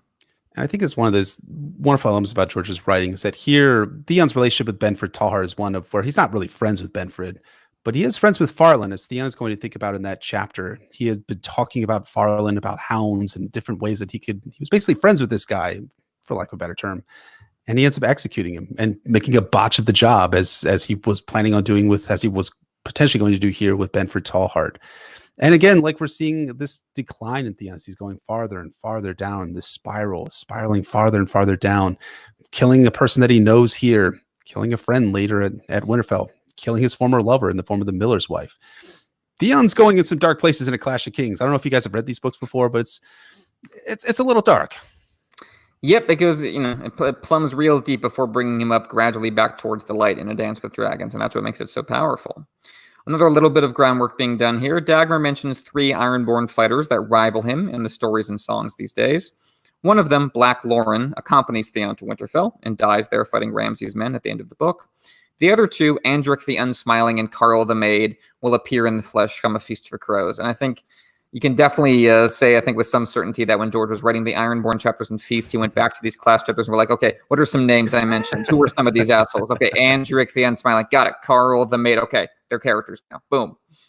It's great. I love it. And he builds these characters into some really interesting characters. Carl the Maid being one of my favorite super minor characters in A Dance with Dragons, or A Feast for Crows specifically, becomes into his own in A Dance with Dragons as Asha's lover at Deepwood Mott. One of the most inspiring and romantic, I will stake my life on it, scenes in A Song of Ice and Fire. So I'll put that out there right now for people to criticize me about. Absolutely. And Andric the Unsmiling is a fun, like, little Andre the Giant reference, because he's like a big dude. So we'll mention that in passing in A Feast for Crows. That's fun. So shifting into our discussion portion of the episode, Dagmar Cleftjaw is one of those big one-off characters in A Song of Ice and Fire, characters who have a kind of are written in a fun way and are fan favorites. They're very memorable, but they only appear in one chapter, at least so far. Dagmar is one. Courtney Penrose is another, who definitely only appears in one because he dies right after. Marwyn the Mage has only appeared in one chapter so far. Widow of the Waterfront. There's a fair amount of these characters. And with a lot of them, you naturally get the question of, are we ever going to see them again? How are we going to appear a second scene or a third chapter? So the question we wanted to ask in this episode is, will Dagmar Cleftjaw ever return to the narrative? And if so, how? And so, go ahead. No, after you. Take it away, sir. All right, well, we start by laying out exactly what happens to Dagmar from here. This is the last time we see him in the series, but we get a lot of kind of, bits and pieces, hints about what he's up to. Dagmar goes along with Theon's plan, laying siege to Torrhen Square in the hopes of luring Sir Roderick out of Winterfell. It works. Roderick marches south with a large force, as we're going to see at the beginning of Bran's next chapter. As Asha reports in Theon 5, Roderick easily defeats Dagmar in battle and sends him reeling back toward the stony shore with his survivors. But then Roderick hears that Theon has taken Winterfell out from behind him. Roderick immediately leads his men back to Winterfell, including Leopold Tallhart, Castellan of Torrhen Square, with, presumably pretty much all his men. And this is where the Dagmar chronology starts to break down a little bit. Last we heard he was fleeing back towards the stony shore, but at some point, Dagmar apparently goes back to Torrhen Square, and finding it undefended after Leopold and his men die at Winterfell, he just goes ahead and takes it. We first hear about this near the end of A Storm of Swords, when Stannis tells Jon that the Ironborn hold Torrhen Square, along with Moat Cailin and Deepwood Mott, which is not something we'd heard before. Again, Torrhen Square was just supposed to be a decoy. The Ironborn presence in Torrhen Square is mentioned a couple times in Cersei's A Feast for Crows chapters, and in Asha's Dance with Dragons chapters, it is confirmed that it is in fact Dagmar who holds the castle. Some of Asha's men want to retreat there and help him hold the line, assuming that the Northerners will try to retake Torrhen Square now that Moat Cailin is theirs again. This is just after Theon and Ramsay take Moat Cailin. This potential showdown between the Northmen and Dagmar Cleftjaw is interrupted on both sides by Stannis and his campaign in the north. He retakes Deepwood Mott from Asha, preventing them from joining Dagmar, and Stannis' presence in the north forces the Bolton coalition to respond, marching north to Winterfell, rather than sticking around, as was the original plan, at Barrowton for the Ramsay-Jane wedding, and presumably dealing with Dagmar nearby at some point after that. As such, Dagmar, Cleftjaw, and Torn Square remain off-page for the entirety of a Dance with Dragons, as they did for A Storm of Swords, leading to the question, why is he there at all? Why did George put him there? It's never made clear why Dagmar bothered to take the castle, or what his long-term goal is. This was supposed to just be a decoy. He pokes multiple logistical holes in Theon's plan in this chapter, going along with it only out of a desire to further cement his place in the old red tales of the Ironborn.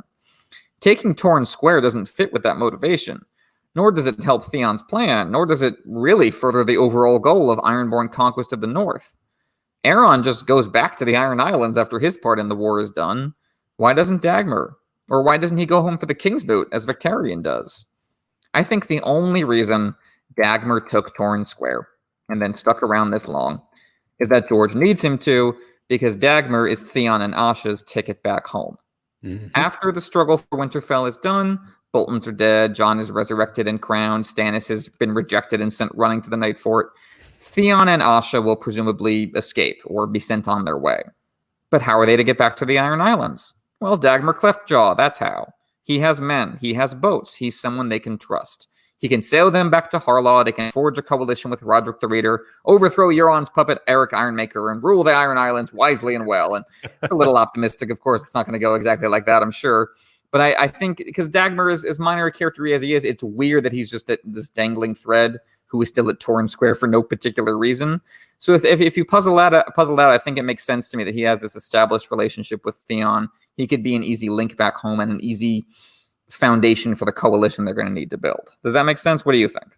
I absolutely agree. I think that when we look at this character of Dagmar Cleftjaw, it's clear that George guarded him into having a more major role going forward, and has kind of left him as a seed that can eventually sprout up and then be the venue by which Asha and Theon can get back to the Iron Islands. I think it's fascinating that this minor character that has all of one chapter in A Song of Ice and Fire where she has a dialogue scene in it, but gets repeatedly referenced throughout Storm and A Dance with Dragons and A Feast for Crows. It becomes that seed by which George will be able to get the Greyjoys back to the Iron Islands.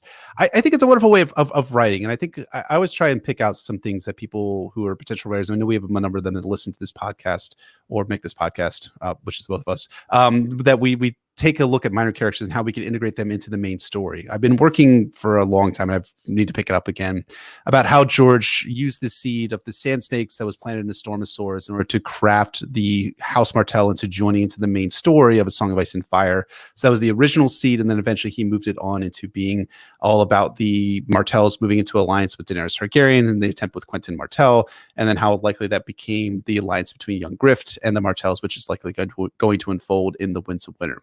It's similar to here is what happens with Dagmar Cleftjaw, in that he takes a minor seed of this one guy who's going to this one minor spot in the north. He plans on taking it. It doesn't work out the first time. Everyone runs away. Then they come back and he takes it again. And now they're just sitting there waiting for the plot to reach him.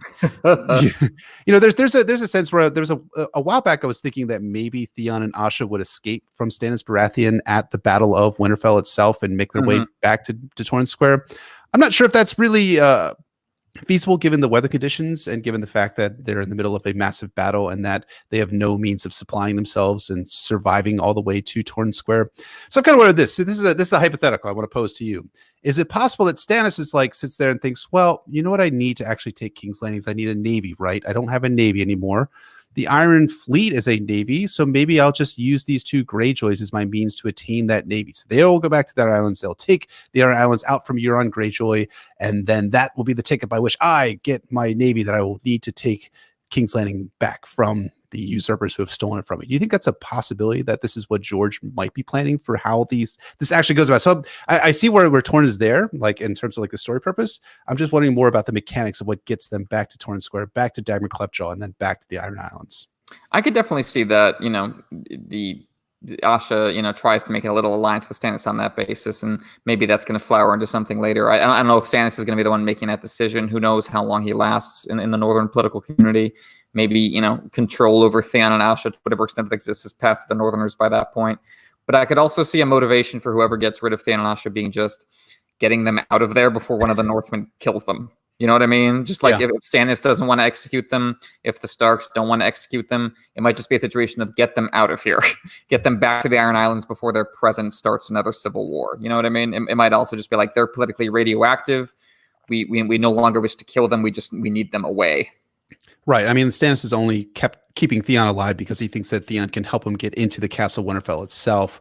But he plans to give him has a warmer fate in mind for Theon Greyjoy. So, but I can see a place where in the story where they have to get these Greyjoys out of Winterfell and out of Stannis' camp or out of Jon's camp, whoever is actually in charge of Winterfell at that point, before that they get killed or that they can't be politically useful to the person who's in charge of Winterfell anymore. Because I think it's at some level, I do think I'm not sure how the plot mechanics will precisely work, but I do think that the threat of Euron Greyjoy will likely be felt in the North, if not actually experienced, if that makes sense. And so they might look at these Greyjoys as a means of thwarting Euron Greyjoy from extending his horrific plan and reach on into the North, and using them as the cudgel in order to kind of replace him and kind of unseat his political power.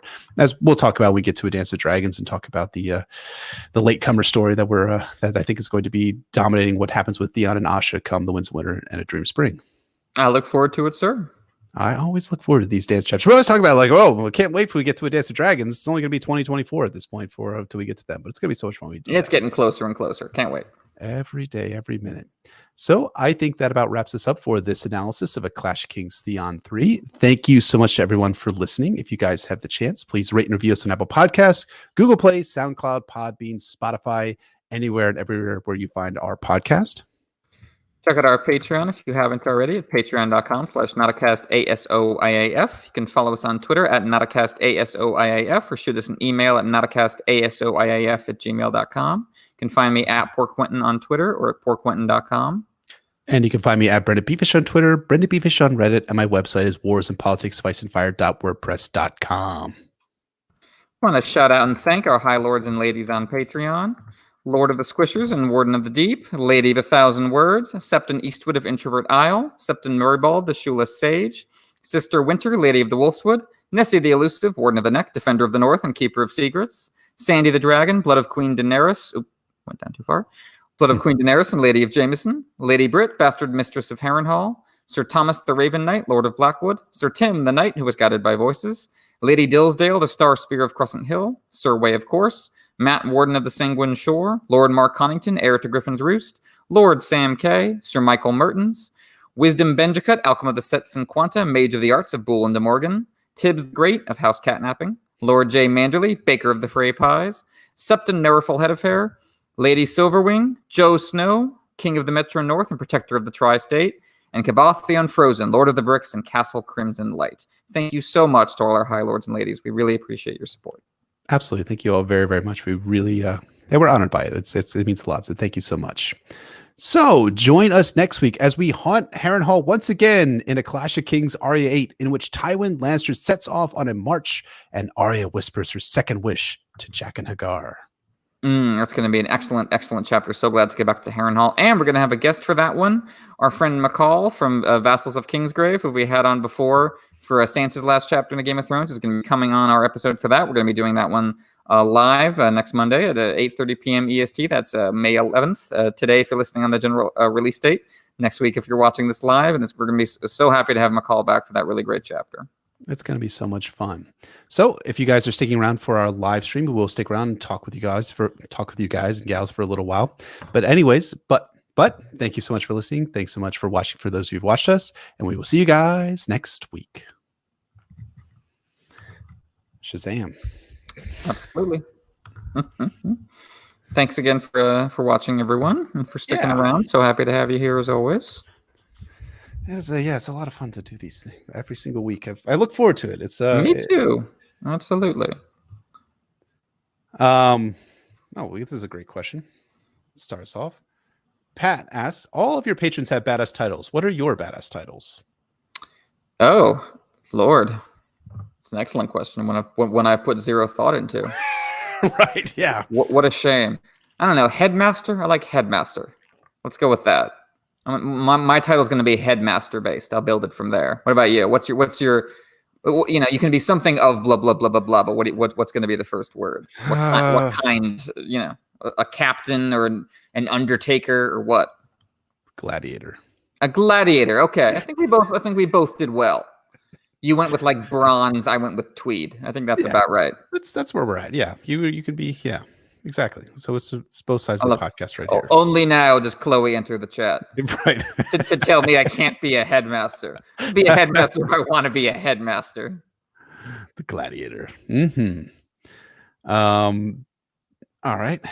Sam asks, given how the show dropped the magical plot. Oh, I guess he didn't finish the question. That's okay.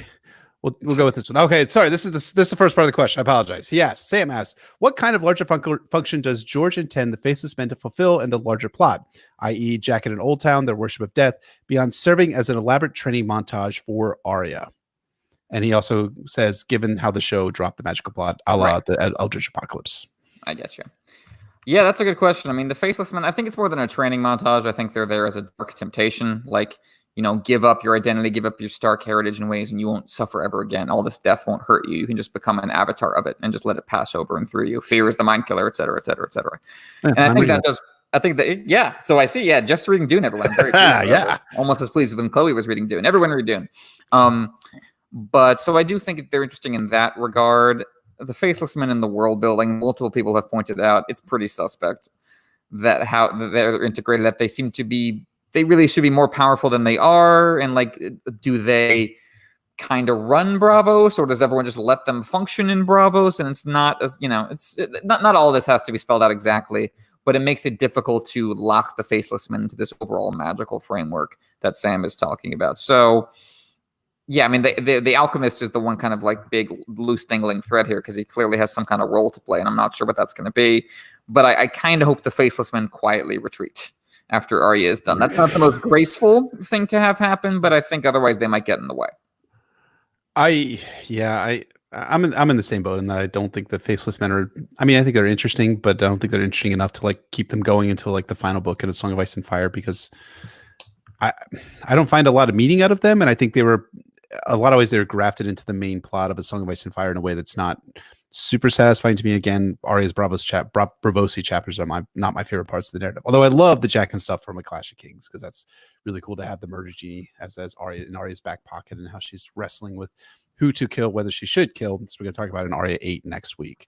So I think it's going to be more of the training aspect for Arya, but it also serves as a bit of an identity crisis for Arya, as all the characters, especially in Feast and Dance, are working through significant identity crises, and Arya fulfilling the role of being no one / the avatar of death is something that she's going to grapple with, and I think will likely reject at the end of her journey in Braavos and resume her role as a Stark, because of course she's hidden the Stark sword that Jon gives her, needle, which of course is a symbol of vengeance. Didn't get any response from that. Yeah. Okay. Patrick D.S. Does this get harder week to week to do this? I think it gets easier for me personally. Oh, I mean, it's not hard. No, I don't. I think it stays the same level of difficulty. I think we get better, I guess is how I would put it. Yeah, I think I think the narrative gets more complex as we progress forward in the story, right? I think a Game of Thrones was a complex narrative, but I mean, compared to the succeeding books in A Song of Ice and Fire, it gets more and more complex. So you have to put on the larger spectacles that we can see the more clearly the narrative going forward. So I find myself for like some of these chapters trying to think a little bit more deeply about the themes that George is communicating, because a lot of the stuff is not harder. It's a lot of stuff is more complex and has I think a deeper thematic meaning for the overall series and the messages that George is trying to convey through his fiction. So I think that's kind of where I feel about that. Absolutely. Pat also said, but is live every week harder? No, I mean, I don't think about it really. So I think if I did, maybe it would, but I don't. So, I mean, so you don't get all nervous when you see like there's 97 people watching us at the same time. That's why I'm always like flicking with my hair and stuff like that, because I'm like, do I look ugly? Am I ugly? No, you don't. And no, I mean, there's no. I mean, you're still doing the same thing. If 5 people are watching you, if 5 million people are watching you, it's still the same thing you're doing. So it's not like we're in, live is a different equation. But like, you people are all imaginary as far as my brain is concerned. So it doesn't have the same psychological immediate impact. Anyway, sorry, I cut off your next question there. Oh, no, you're good. This is one that goes to you. SKNCS, I've heard you mention that you don't think Shay is a particularly well-written character, and her scenes with Tyrion are boring. How do you think she could have been more interesting? It's not that I think she's boring so much as I think those scenes are repetitive, and I can't really differentiate them in my mind. I'm like, which is the scene where he slaps her? I have no idea what chapter that's in. Can you name off the top of your head? 11, maybe. But That's could be 12. It's in Clash, though, right? I think. Yeah. It's Well, he does. Storm, I think he slaps her, but not hard, right? Because he says like damn you for like ever like right. And I don't like. That's the thing. Like with other relations, like I know when every Jon Egret scene happens because every Jon Egret scene is built into the overall structure of Jon's story beautifully. Yep. Everything is progressing together. With the Tyrion Shay scenes, it's like the story stops so Tyrion can go see Shay, and I'm like, that's less compelling to me. It's not that there's nothing there. I think their relationship, there are some very interesting, dark, queasy moments to it, but I don't feel much progression until the kind of inevitable end. Do you find that Shay in the show is a better written character than the one in the books? And the fact that they're in love? I think she's more a distinct character in the show. I think in the books, I think she I don't think by distinct I don't mean coherent by the by, because I think Shay like flops all over the place in the show. But I think they are trying to do something with her, whereas in the books, they're kind of resting on the laurels. I don't think either is hugely successful, but I also think, for the record, that both book Shay and show Shay are better than how sex workers are generally written in fantasy, because how sex workers are generally written in fantasy sucks. Yep. So even mediocre characterization is better than the norm, unfortunately. So it still qualifies as a step forward. So context. I mean, I think Shay is intended to speak to Tyrion's self-identity for himself and how he can never be loved, and he's constantly like thinking about that Shay's only in this for the money and she doesn't actually care for him, which I think makes her character in the show just a little bit better because she actually does care for Tyrion in the show, whereas in the books she is just in it for the money, as Cersei's going to remember in her first or second of Feast for Crows chapter. Shay came to her only asking for the jewels that she was promised by Tywin for testifying against Tyrion in the trial. So I think she's slightly better in the show than she is in the books, but there is a sense that I don't know. It's again, I think she's adequately written, but I don't find her that compelling. And again, I'm with you in that I don't remember specific scenes where she's a major feature of the story. I remember like the one from A Storm of Swords where she's in right before the Purple Wedding, where she's down in the dragon pit with Tyrion. They have their one final tryst. But again, what chapter is that in A Storm of Swords? Yeah, these are very, very isolated scenes, and that's not that doesn't make it super compelling for me. Mm-hmm. All right, let's see here. Hannah asks, do you think debates among fans about who is the quote rightful or the quote true king, queen, lord, heir, whatever are productive? Do they add to or detract from the key themes of the story? I think it's productive as long as you don't pretend there's an objectively right answer to that question, unless you're just having fun, which is what you do. Stannis is objectively like, that's for fun. Yeah. But I think any topic can be productive if you make it so. I don't think anything is inherently a bad discussion because there are multiple competing claims, and I don't think George is saying it's just a free-for-all. I think he's saying there are multiple ways of thinking about power, and they coexist. And so I absolutely think those are worth exploring. And I do think, again, this is a theoretically useful conversation I'm describing. Does it frequently work out that way? No. Nope. Not one bit. But it can. I mean, I'm with you. I think that there's a productive value in determining like where we're deriving our sources of power, political power, and a lot of it is a shadow on the wall of what we actually believe to be true is the thing that actually is true, which I think is a really strong point, which George brings up in A Clash of Kings and Tyrion's storyline specifically, and we see it resonating out throughout various other storylines in A Song of Ice and Fire and Clash of Kings specifically too. I do think that there is a level where like I kind of at some points I come to this point where I'm like, this is a fantasy series. I think they were supposed to derive themes and ideas from it, but I also want to emphasize again, it is a fantasy series, and maybe it doesn't have as much to say about like how we are evaluating. Like I guess what I'm referring to is you probably remember this from 2016. Like, who is Trump in A Song of Ice and Fire? Who is Hillary Clinton in A Song of Ice and Fire? Who is Bernie in A Song of Ice and Fire? I don't think that those are really that productive of discussions, because I think that again, these characters were written 20 years before. Well, some of these characters, not necessarily. They were in existence and in the public mindset in the 90s, but I don't find those discussions terribly productive overall to how we are talking about modern politics and how we're talking about power, because it becomes more about which team you're rooting for, what shirt are you wearing for the Ravens game that's going on. So that's my perspective on that. Yeah, no, I agree. I think that's those little games and BuzzFeed quizzes are more revealing about you than the story, for sure. You know, they reveal your own biases. Yep. Jay asks, what are your favorite non-live action films and television? Ready? Should we do it on 3? Wait, our favorite what? Sorry? Non-live action films. So I'm guessing like like animated. Oh yeah. Okay, yeah. Sure. Ready? 1, 2, 3. Waltz with Bashir. Yep, exactly. Yeah, Waltz with Bashir is definitely way up there for me. We obviously both love that beautifully animated, heartrending war story with such gorgeous music. Yeah, we'll definitely have to talk at length about that one, so not give away any of our best things here. But this varies all over the place for me. Like, I don't seek out animated stuff like on its own terms. It's just like some ones I really love, like Fantastic Planet, the trippy French movie from the 70s. I really love. Speaking of fantastic, I rewatched Fantastic Mr. Fox, which I absolutely love. I have that on the Criterion DVD. I watch that all the time. So yeah, go ahead. Have you seen A Scanner Darkly?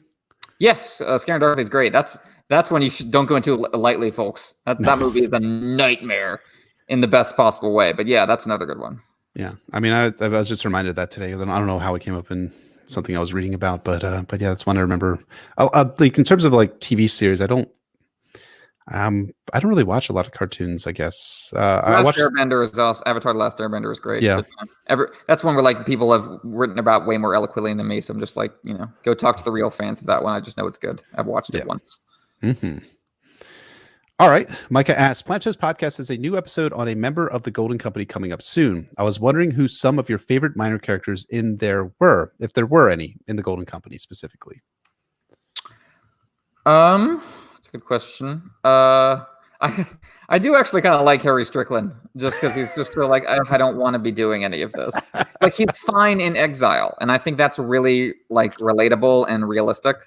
That would happen, that the guy in charge would be like, no, we have our tents. We're fine. We're getting paid. What, you want us to go to, what's Westeros? I've never heard of such a place. What are you talking about? That's a great contrast with John Connington, who's just itching to get back home. But like, why should Harry Strickland run back to Westeros? Why shouldn't, what does Westeros mean to him? Yeah, I mean, Harry Strickland is great. I love, like, I just love like the little ways that George like describes like his character in terms of him being like with the toes, like he's always like talking about how he needs to have his toes toweled in one specific way or else he's going to get blisters.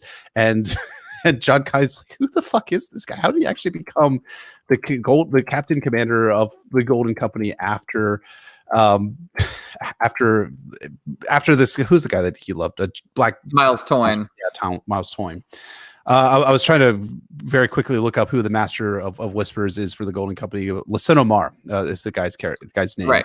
He's a character I like a lot. We meet him briefly in the Lost Lord chapter, and then we meet him again in Ariane's second chapter when he meets up with them as they're coming out of Castle Mistwood, or he goes to Castle Mistwood and picks them up, or meets them. I have to reread Ariane 2 again to find out, but he's a character I like a lot. He kind of reminds me a little bit of Bloodraven, but also like really interestingly, I mean, there's a couple of ideas that he might be a descendant of the Blackfires, specifically possibly on the even wronger side of the sheets than the Blackfires were, because he has this kind of like Targaryen look, and Arianne looks at him and is like, I mean, he's like beautiful, but he's like kind of horrifying at the same time, the way that Targaryens are supposed to appear to some of the a little people, off. So, yeah, that's a good point. No, that might well be. Yeah, we'll see how it goes.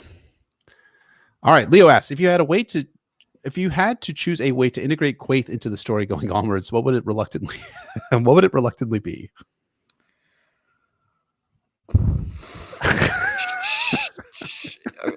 If Dany wasn't going to die, I would say she's Dany from the future.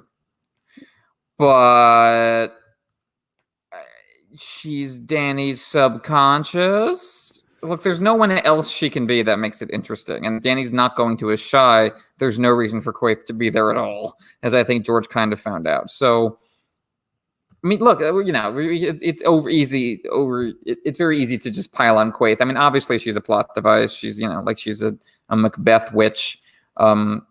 Just George is usually really good at taking those kind of characters and giving them something interesting, some little quirk, some little backstory. And with Quaithe, that just was never there. So that's totally fine. But for me, less is more at this point. Just have her play that role. Don't make her any deeper than that, because I don't think it's going to be there. You forget the lacquered mask. It's the big part of her personality that you're that's true. She's got a mask. That's her major personality trait. It speaks so much, yeah. It's like Darth Maul's main personality trait is his lightsaber. That's his personality trait, is I have a double-bladed lightsaber, which is fine. I love Darth Maul.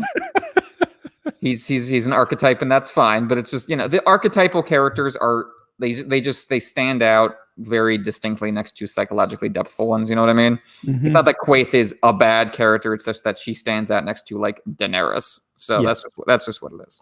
Yep, agreed. So Frank B asks, do we think that Asha is in league with Bloodraven or Bran to get Theon to the Isle, or is she just trying to get Theon out of burning to death, and it dovetails with Bloodraven/Bran's plan? That's a good question from Frank. Okay, so we got the Theon Winds of Winter chapter we're talking about here, where there's the birds who are going nuts and saying, Theon, the tree, and it seems to be Bloodraven and Bran eager to get Theon in front of the local weirwood.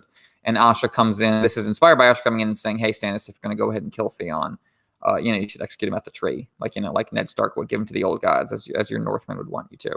And so naturally there's this question of, isn't that an interesting coincidence? Is there some sort of collusion going on here? And I get why we would be led to think that. And of course, who knows what happened with Asha when we didn't see her in between her last chapter in Dance and this chapter in Winds. Anything is possible. We don't know. It's really hard for me to swallow that what happened was like a bird came up to Asha and went, okay, so guess what? So I'm a sorcerer named Bloodraven, you see. And we need you to get Theon in front of the tree. And Asha's response to this was, okay. That's hard for me to swallow. I think a coincidence is while that might be dissatisfying in some respect, I think is actually more likely here in that Asha really is just trying to not have her brother burned to death. And it's like maybe she's just trying to play in the moment. Maybe she's going to try to break him away. She does have a couple of her men with her in that scene.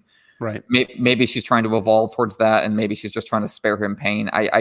It's possible. Anything is possible. There's a lot we just don't have access to about the storyline. I find it really hard to believe that this was what Bloodraven is doing. That's, people talking through birds is silly, but that's a level of silliness that might be too far.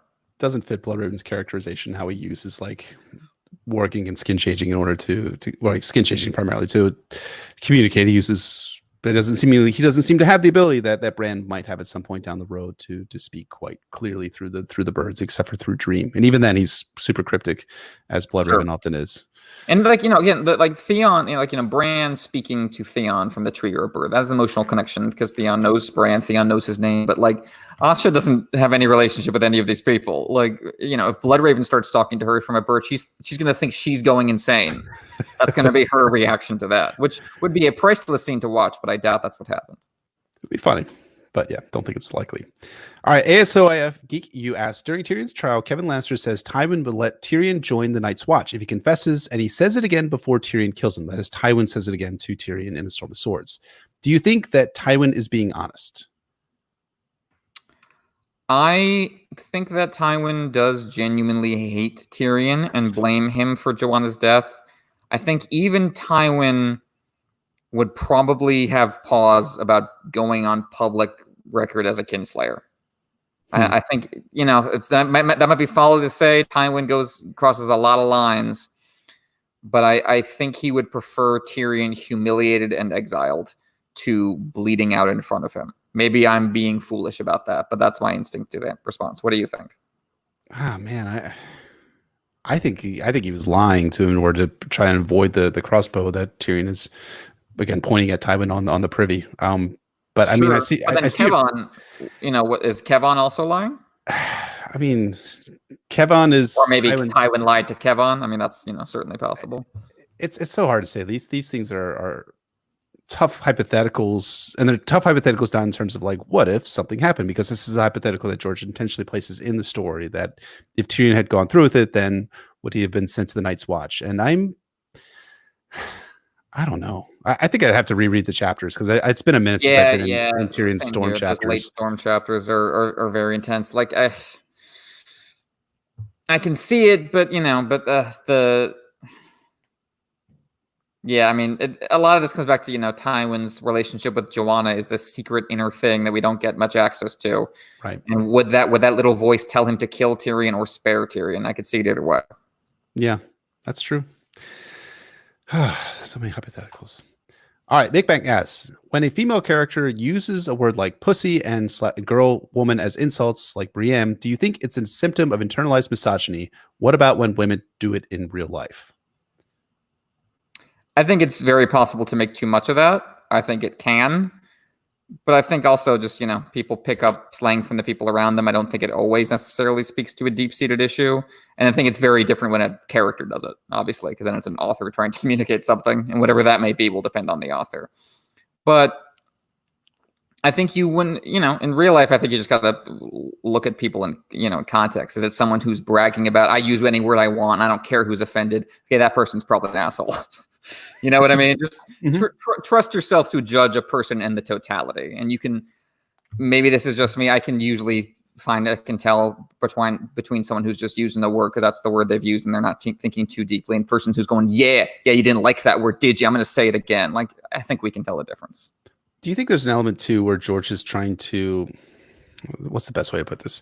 That George is trying to use like old timey words that have a much more profane meaning to us now, oh sure, and I'll say this word, I guess, but the word cunt is a word that George uses a lot in A Song of Ice and Fire, which had a not as profane of a meaning in old timey England, or so to speak, but has a much more profane meaning. So George's like kind of like using that to kind of shock us a little bit, but at the same time he's using it in this sort of the same fashion it was used in medieval England, or medieval English rather. Yeah, no, that's definitely there to jolt us a bit. Which I think, that can be used for powerful effect or for numbing effect if you use it too much. You know what I mean? So I think George generally does a good job. Yeah, agreed there. All right, that was a good question. I like that question a lot. Yeah, that was great. Thank you very much. Thank you for all the questions, folks. Yeah, they're awesome. I love it so much. Appreciate it. All right. Margot asks, poor Quentin, in an old blog post, you said you believed Theon's arc was more or less under wraps and that he would be executed before the tree based on today's stream. Has your opinion changed? Yeah, I mean, I think Theon's arc does feel kind of done to me on a character level, like in terms of his big transitions and moments and decisions. I think jumping with Jane and being with Asha and like bracing his name, I think that was it. I think there's enough evidence suggesting he's going to stay alive after that. And you got the latecomer stuff, which is pretty solid, and he stuck around this long. Bran wants to save him, it seems like, but I don't, going back to the Iron Islands and taking over, I think that's going to be something that can produce for him a restful life, if that's what happens. And then, I don't know, there was the show, the show's death of him dying at Winterfell to protect Bran is pretty resonant with his story. I don't know if that's going to involve a lot of going back and forth for him geographically, but I do think he's going to last longer than I originally thought. What do you think, Theon, plot-wise? I mean, I thought that he would be executed in the Heart Tree for a little while, and then the show kind of dispelled that notion. I think it's more resonant for him to die saving Bran's life. Although we bring up this really interesting point in the episode itself. We talked about how Theon doesn't have an actual strong connection to Brandon Stark. I mean, he has a short connection to him when he takes Winterfell, and of course, he's there early in the Game of Thrones.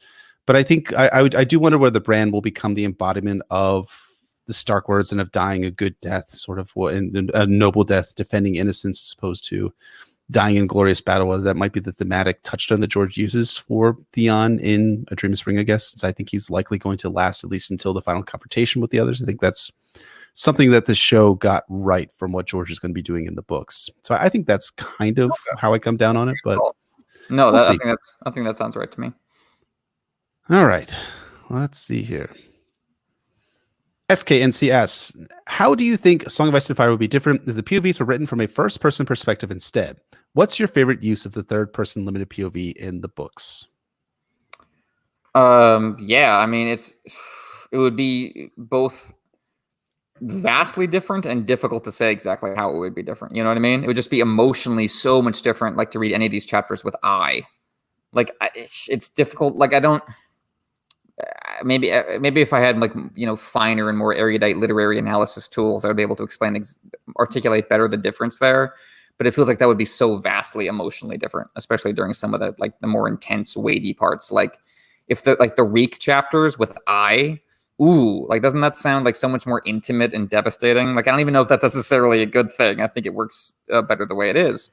That might be my answer in terms of third person limited POV in the books. Is just the way George plays with POV in the Reek chapters in A Dance with Dragons, in terms of never acknowledging really the name of the person, whose brain you're in. I think that's really clever.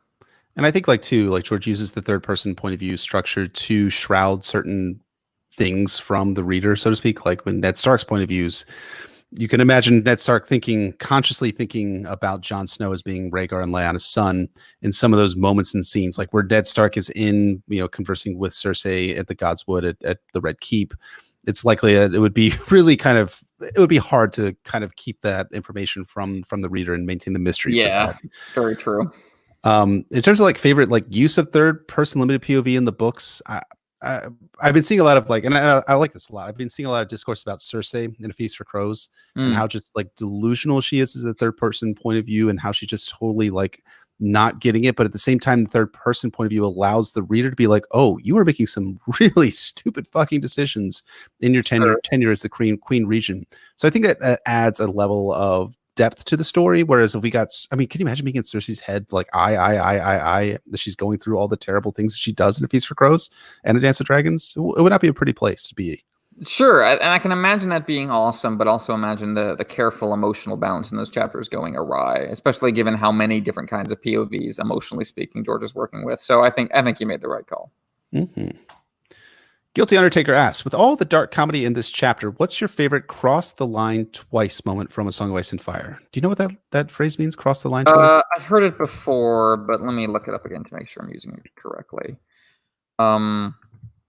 So so when something is horrible, it's funny, and then it becomes horrible, and it just because it's intense pain and intense horror just becomes bleakly funny because of how much awfulness it is. Like when Victarion lists in detail all the women he's about to burn alive in A Dance with Dragons. That's kind of an example of that for me, where it just becomes like, oh god, just the slow weight of it, and just is. And Cersei chapters are another a good example of how that keeps happening. Like whenever her small council scenes just get so preposterously incompetent that they start to get funny. Yeah, I was gonna say Victarion, where he's sailing beyond the burning ships of the burning sex workers that he leaves on the boat, and he thinks Victarion, of course, thinks this on Wing of Song I Fly to You, Daenerys, as the ships are burning and the people are screaming in the background. You're like, this is terrifying, but you can't help but sort of laugh at it because it's just such a good example clash between what's happening in Victarion's attempt at poetry. It's great, love it. Damn right, good choice. Maxwell asks, what's up with Asha in that Winds chapter? George points out her unusual behavior. Maybe she doesn't want to get her brother burnt. Yeah. I mean, burning. Yeah. I mean, we talked about in this chapter, we talked about how Theon is deluding himself, thinking that it was a kinder fate for Benford Tallheart to be drowned and supposed to be beheaded. And you're like, no, you're wrong. I mean, it could be a contrast here where Asha's no, it's actually much worse to be burned to death because she's witnessed it in the sacrifice chapter from A Dance with Dragons. Yeah, that's a good point, that she just saw that and it affected her badly. That might be what's driving her there. But yeah, I mean, again, Asha was off page in between the end of that sacrifice chapter and this Theon Wins chapter. So anything could have happened in the interim, any kind of plan. Maybe Dagmar showed up. Who knows? Who knows? These are good questions tonight, guys. I like them a lot. Thank you again so much, folks. Oh, wait. I got to pull up something that Chloe said. Oh, good. Jeff is right for once. LOL. For once, she says. Chloe always keeps track. All right. ASOF Geek, you asked, how satisfying in a storytelling sense is Brienne killing Rorge on a scale from great to the best thing ever? And how great is that scene itself? Like touching the 2001 monolith level. Great. Mhm. Yeah, no, Brienne killing Rorge is about as satisfying as you can possibly imagine, because she's gone so far astray from what her quest is supposed to be, finding Sansa. Because we know, reading A Feast for Crows, exactly where Sansa is. Sansa's a POV in A Feast for Crows, and we know Brienne is going not the right way at all. Nowhere even close. And yet, when it comes to defending those poor girls, she defends those poor kids, she defends from Rorge, she's like, I'm probably going to die, and that's going to be the end of my quest. And wherever Sansa Stark is, she's just going to have to be okay, because these kids matter every bit as much as Sansa Stark. Why wouldn't they? They're kids. So what if Sansa's a Stark? So what if I got told and put on my perfect... It's this perfectly genre deconstruction where George says, hey, these true knights we're supposed to valorize in these stories, why would they care most just about princesses? Wouldn't they care about random children they meet? Shouldn't they be focused on those just as much? And so he makes the climax of Brienne's story and Feast about these random kids we just met, and not Sansa Stark. And I get why for a lot of people that came off as unsatisfying or just confusing and weird, but for me it's really emotional because it shows Brienne got the point. She got the substance. She understands why she's here. And of course it's super satisfying because Rorge, tried to rape her. So when she whispers sapphires, that's also pretty great. Oh, it's so satisfying. Yeah, I absolutely agree. I think scale from great to the best thing ever. It's a top 5 moment, I think, of the Song of Ice and Fire for me, where she steps out into the rain, saves the kids from the coming calamity that is Rorge and his and Rorge and Biter. So yeah, it's lovely. Love it so much. Mark M asks, can you guys talk about Sorella Alaris? She's my favorite, and the other Olden cast. How do you like them? So one of my issues with The Feast for Crows, I'm sorry, this is a great way to start this response, right? There you go. Is that all of the characters feel very archetypal? And granted, that's because we only meet them in the prologue, right? So we don't get a lot of depth to Alaris, aka Sorella. Ugh, just burped there. And also all the other characters. You got the asshole, you've got the enchanter. It basically feels like a to me it kind of feels like a kind of a D&D role-playing thing where it's George's like these different characters. You've got the warrior, the archer, the archer, right? And of course she's eating the apple, right? Is she the one eating the apple? I can't remember from Melander, I think, is the one eating the apple, I think. Or he's the one who throws it, at least. Right. Which, yeah, again, you can see very much like, the apple, Garden of Eden, sin, etc. The Old Town prologue is very much like, let's start the story over. Right. And here are these new characters, which, again, I get why that's off-putting for people, but I really like the Old Town prologue in part because it feels to me like a horror movie, like a slasher movie. Like, here are these moody teenagers sitting around getting drunk, and this one is just thinking about sex and is not paying attention to anything, and it gets them fucking killed. And I like that, and I like that they're I find them like, if I was in the world of A Song of Ice and Fire, I probably would be one of those guys. A slack of students, getting too drunk. Yeah, that's about right. But you eventually turn to Marwyn at some point down the road, where you are right now. Exactly right. So, and I enjoy the atmosphere and stuff, but yeah, there's no, when you compare it to the Clash prologue and like the levels of psychological depth of Crescent, there's no comparison to that. But I really do like Sorella, aka Alaris, a lot. I like her line that what's the line, like the day you make them all is the day you stop improving, or something like that. I think that's a really wonderful line, a wonderful sentiment. Really, she's obviously very nice to Sam, so I think I have high hopes for her going forward. Do you think that there's any plan that Doran Martell has for her being into Old Town itself? I mean, it seems like she's kind of on her own. I mean, there's a lot of theorizing that goes into. Yeah, don't say. I know, right? About Alaris, aka Sorella, and whether she has some sort of plot to play in Doran Martell's plot in Old Town. And my opinion, before I let you talk, this is that I think she's on her own and forging an identity for herself. So I don't think that she's a part of Doran's larger schemes to reunite with the Targaryens, but I think that's up for debate, I guess, at the very least. I mean, doesn't Doran say like leave Sorella to her games? Yeah. Doesn't that mean it sounds like that's her game? Mm-hmm. And I'm not sure exactly what it is Doran would get out of having a random acolyte at the Citadel. She doesn't seem to be up to much or investigating the High Towers or anything. I think she's just following in Oberyn's footsteps. He hung out at the Citadel for a while. So yeah. Again, it's like people just lay way too much into Doran Martell. I think in terms of levels of mysteries to his plans. I think there's the surface, and then there's the secret plan which we found out about, and now we're seeing how it's working, and it's not going well. and then it's going to be over. But that's a fight we've had long-standing. So, All right. Hat H asks, hey, do you guys think that George R. R. Martin was already setting the Reek persona up in A Clash of Kings, or do you think it was something he came up with between books? I think he was setting it up because, I mean, we have Reek being this kind of persona that Ramsay is able to kind of seamlessly fit into and then be taken prisoner and brought to Winterfell. And so I think it was set up for Theon down the road, because we do learn in Catelyn's chapters that Ramsay is flaying Theon. So it's so of course it's written quickly after the Clash of Kings, because Storm was written amazingly fast. And I think that George was definitely utilizing this. And I think he talked early on about Theon's return to the narrative as a point of view character. So I do think that Reek was likely an identity for Theon to take on in A Dance with Dragons when he returns as a point of view character. Do you agree, or do you think it's different? I agree, because it's not just that there's a character hanging around named Reek in Clash. It's that specifically Ramsay disguises himself as Reek. That this is an identity that he takes on, that it can be used with other people. So that seems so clearly a setup for Theon to be the next one to take it on. And then you have all the stuff about Bolton and flaying, and all the stuff with skin changing. And then, as you say, it comes up in Storm of Swords. So yeah, I think this was always the plan. I just don't think George intended it for it to be 13 years later that we got our hands on our first Reek chapter. That was never the plan. But I think, there's so much good setup for it in Clash. I feel like that was always part of it. Agreed. Amir asks, how many pages before Victarion is dead in The Winds of Winter? Count on your fingers and toes, folks. Well, I mean, probably about as high as Victarion can count, right? Before he has to take off his boots. Exactly. He can count to 21, counting his dick. So that's about it for him.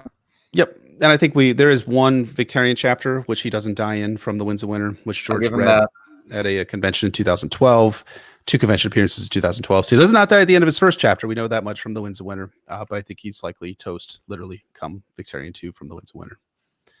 Yeah, agreed. I think I would bet he's in the first POV to go for sure.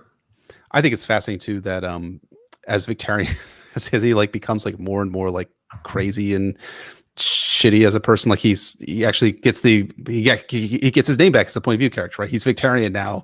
We're so proud of him. Yeah, right. Yeah, he's finally resumed his actual identity in The Winds of Winter. So this is who Victarion actually is deep down inside. He's not the Iron Captain or all the other epithets that he's given. He's Victarion as he's going out. True that. Maybe 2 more and then we'll call it a night. I think sure, maybe that works for me. Scrolling through. Thank you, sir. Much appreciated.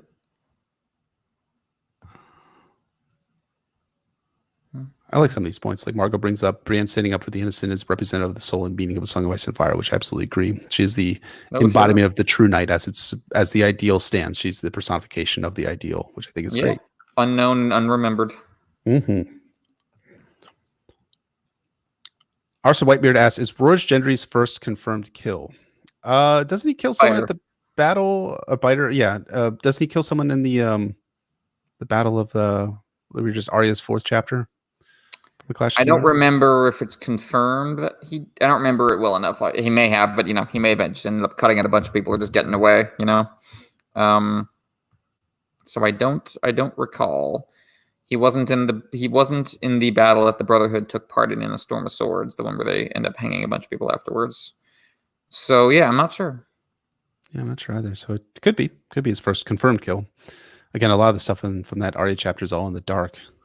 It is a live stream episode, so if you guys are watching for the first time and you want to go back, we did talk about that one for Arya. That was Arya 4 or 5. No, 4. 4 in A Clash of Kings, yes, indeed.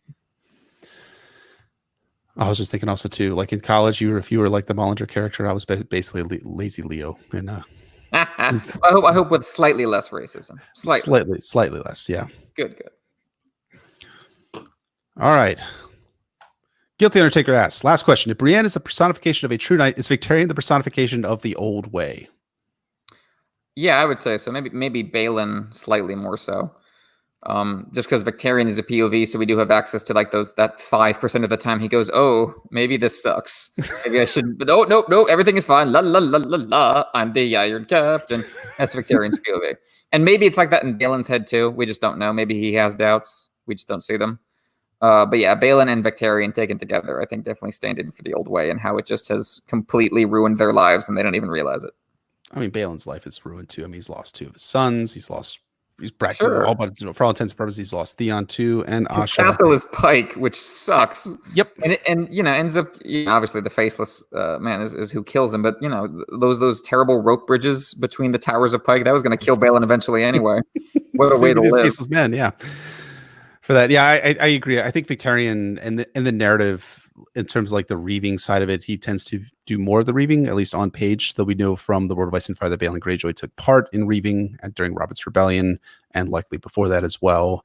But again, a lot of like Balin was constrained by his father, who again prevented him from fully embracing the old way style because he was trying to embrace the new way, the better way, the Asha way, I guess. So, oh well, Victarion, yeah, Balin. Victarion, oh well, yes indeed. Let's get the top there. Just can't wait to get to his chapters. I mean, I know we so far out, yeah. Before we go, we wanted to, because we talked about this in pre-production, but I forgot to mention this in the main cast. If you guys are interested, we will be doing our next Fever Dream chapter analysis on this channel. Excuse me, losing my voice a little bit here. So that we're going to be doing that at 8:30 on Thursday evening. So we will do that one live. So if you guys are interested in seeing what we do for Fever Dream, you are welcome to come and watch us do a sample of what we do every month for Fever Dream. I think we're on chapter 9 of Fever Dream itself. Yes, indeed. All previous 8 chapters are available on Patreon, patreon.com/NotcastASOIF. We do, again, Fever Dream once a month, and it's a lot of fun. It's a little bit of a different pace than A Song of Ice and Fire, but I think it shows us a side of George that sometimes it shows George doing a different genre, and which is a lot of fun to do him interrogating that genre, much as he is interrogating fantasy in A Song of Ice and Fire.